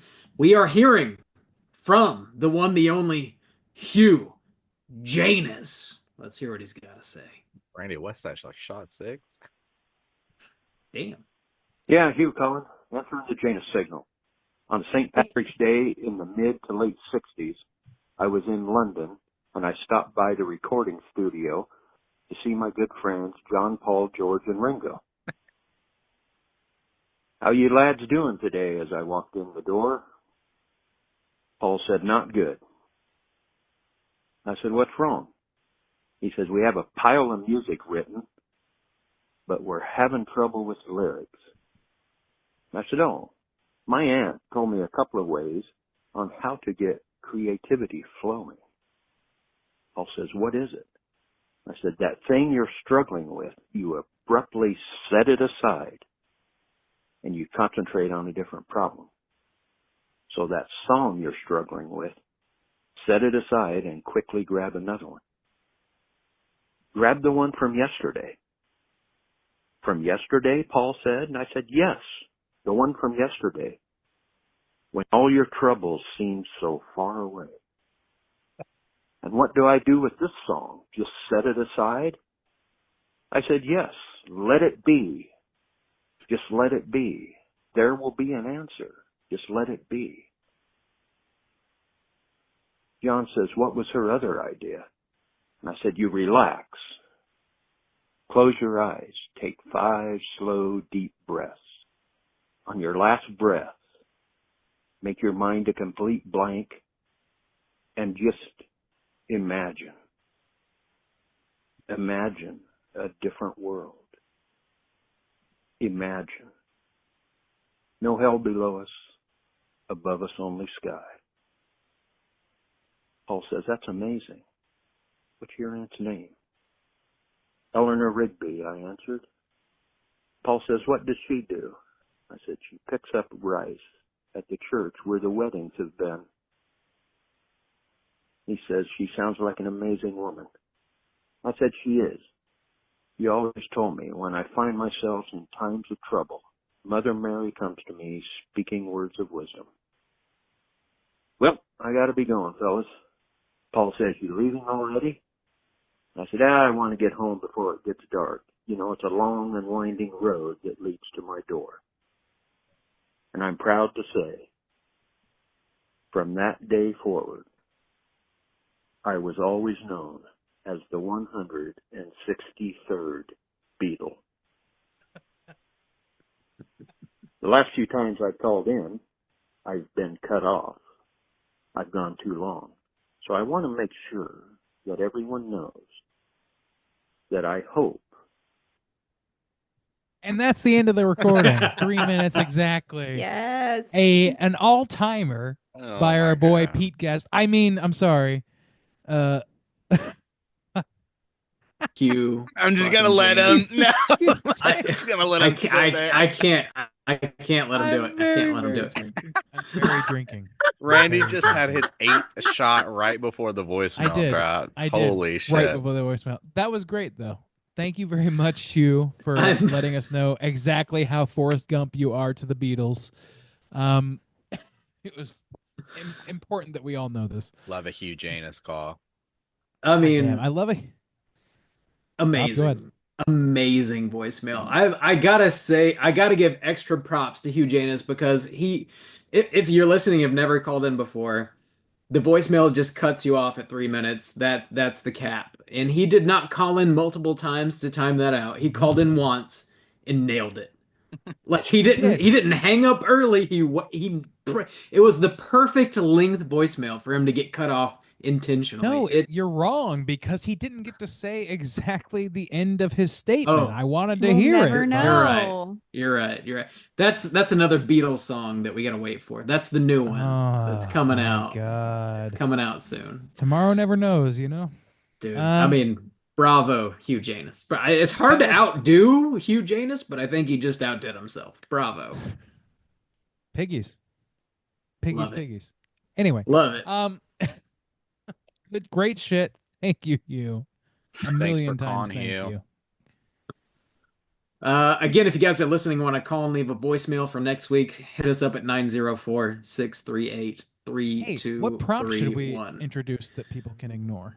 I don't know. We've been asking for St. Patty's Day. I don't know. What else you guys got? Any ideas? What's your favorite like horror adjacent movie?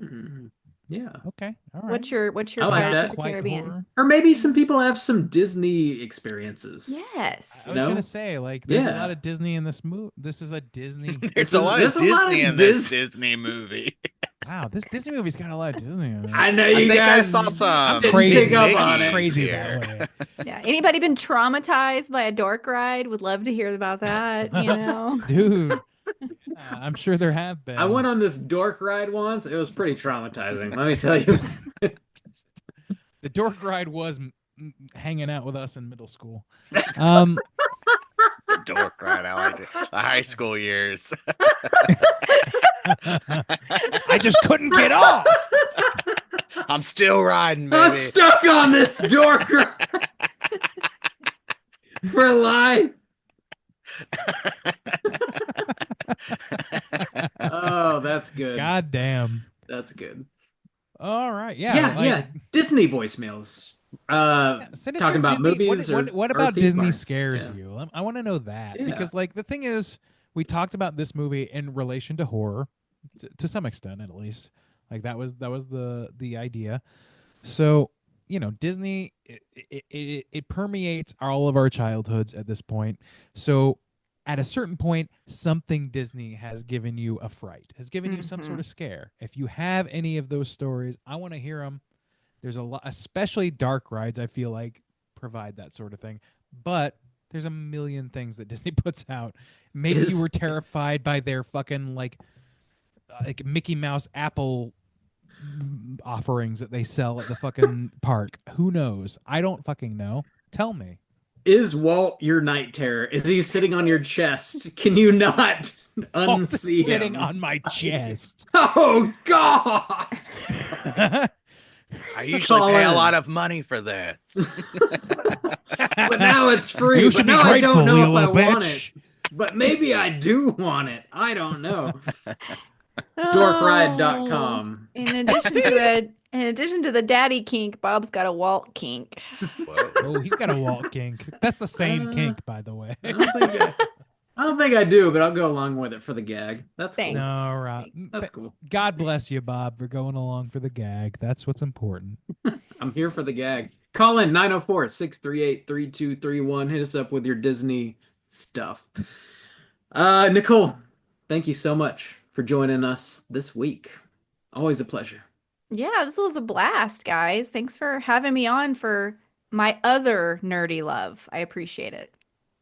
Hell yeah. Anytime. Check out Light and Shadow Anytime. Podcast everywhere you get your podcasts. You will not regret it. I listened to your most recent episode actually, and I loved it. It was like kind of a nice walk down memory lane. Like for you, obviously, because that's what the Yes. show is about. But also for me, like back in the early 2000s when Saw was fresh. Mm-hmm. Like it was just like kind of a nice reminder of, Saw is what it is. Flaws Mhm. and This all. was the But Saw X episode? No, OG. my most recent episode was on just Saw, the first Yeah, one. Just Saws. yeah. Yeah. And it's funny that like this episode is following with that episode because in the beginning of that episode I talk about being on the college program because I saw when I was on the college program.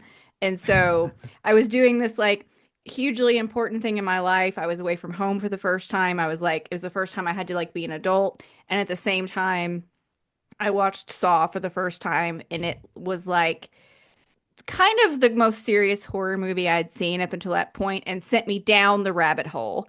So I'm just talking about how kind of like those two spheres of my life overlapped. So anyway, yeah, it's a really personal, kind of fun episode for me, and I'm glad you enjoyed it, Bob. I really did. Yeah. Yeah. Yeah, and then I went and listened to you guys' Saw X episode because I watched it. Socks! And I mean, guys, it was a blast. I had a blast listening to that episode. It was great. Just had to make sure nobody enjoyed it. Just go Sox.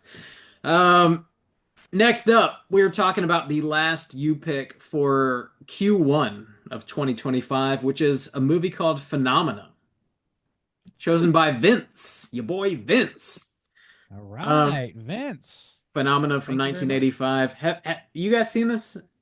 You familiar with this? No. Bob, I that's am for literally- next week. Have you seen it? Would you I'll see recommend? it Bob, next you're week, Rob. ruining Come it. You're on. ruining. We're just that gonna segment for record next week. the show without ever watching the movie right now. We're doing it. We're just doing it. All right. Well, yeah, check out Phenomena. Get ready for next week's show, 1985. We're on all the socials. You know where you are. Straight Chillin' Podcast. Check out Light and Shadow everywhere you get your podcasts. And until next week. Oh, awesome. yeah. As always, oh yeah. Oh yeah. Sure. Oh yeah. Are we done? We're gonna Yeah. call it done. Oh, We're gonna Bob call it didn't done. say keep chilling. He didn't. He said